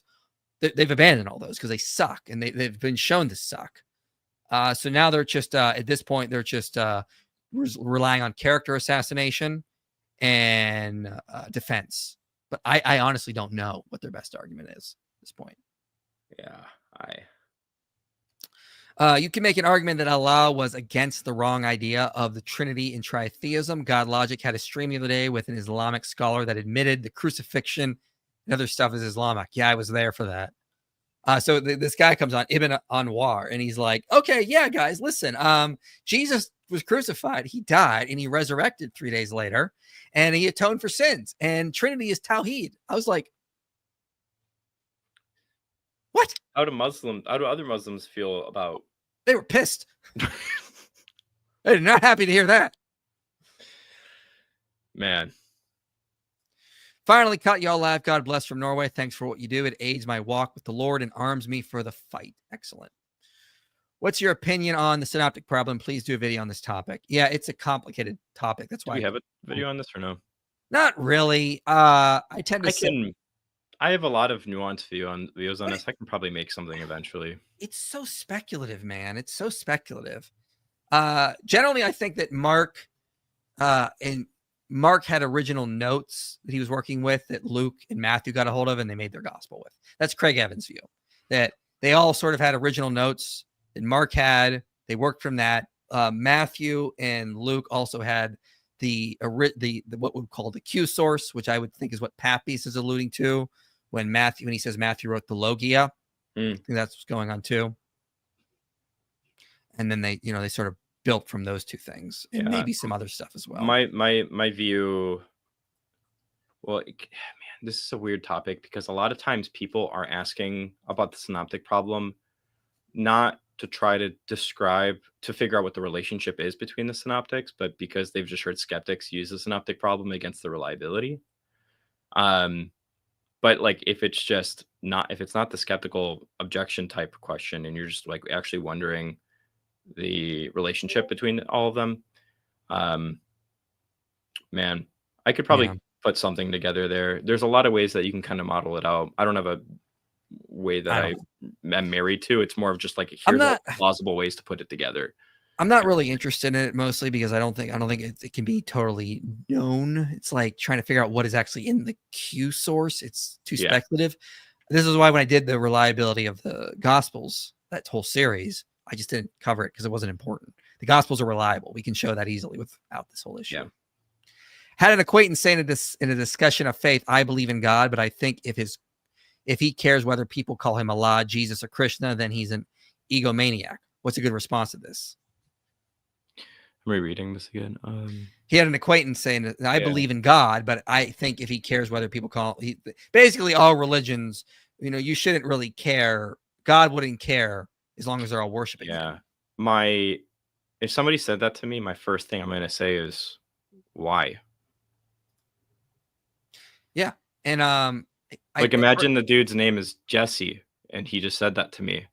And I was like, okay, Tony. And then I noticed you got a little upset. Then I'd be like, you're kind of an egomaniac. I called you Tony. Why are you upset with me, Tony? Yeah, I mean, also like not recognizing Jesus as God and what he did for us and all that pain he had to endure. Like that's also would be insulting as well. Like God went through all that for us. And we like, oh, it doesn't matter. You just call him Krishna. I think that'd be kind of insulting when Krishna's a demon, when Allah's a demon. Like you don't want to call God the names of his enemies. Yeah. Dawa Troll says, Than, you know what the eyes are according to the Honorable Muhammad? Do you know what the eyes are, Than? No, what are they? Well, no, you're going to have to read it. Oh, no. What's the number? Am I going to have to wash my mouth with soap? You will. You ready for this? I don't think you're ready for this one. Probably not. This is the messenger of Allah said the eyes are the leather strap of the anus.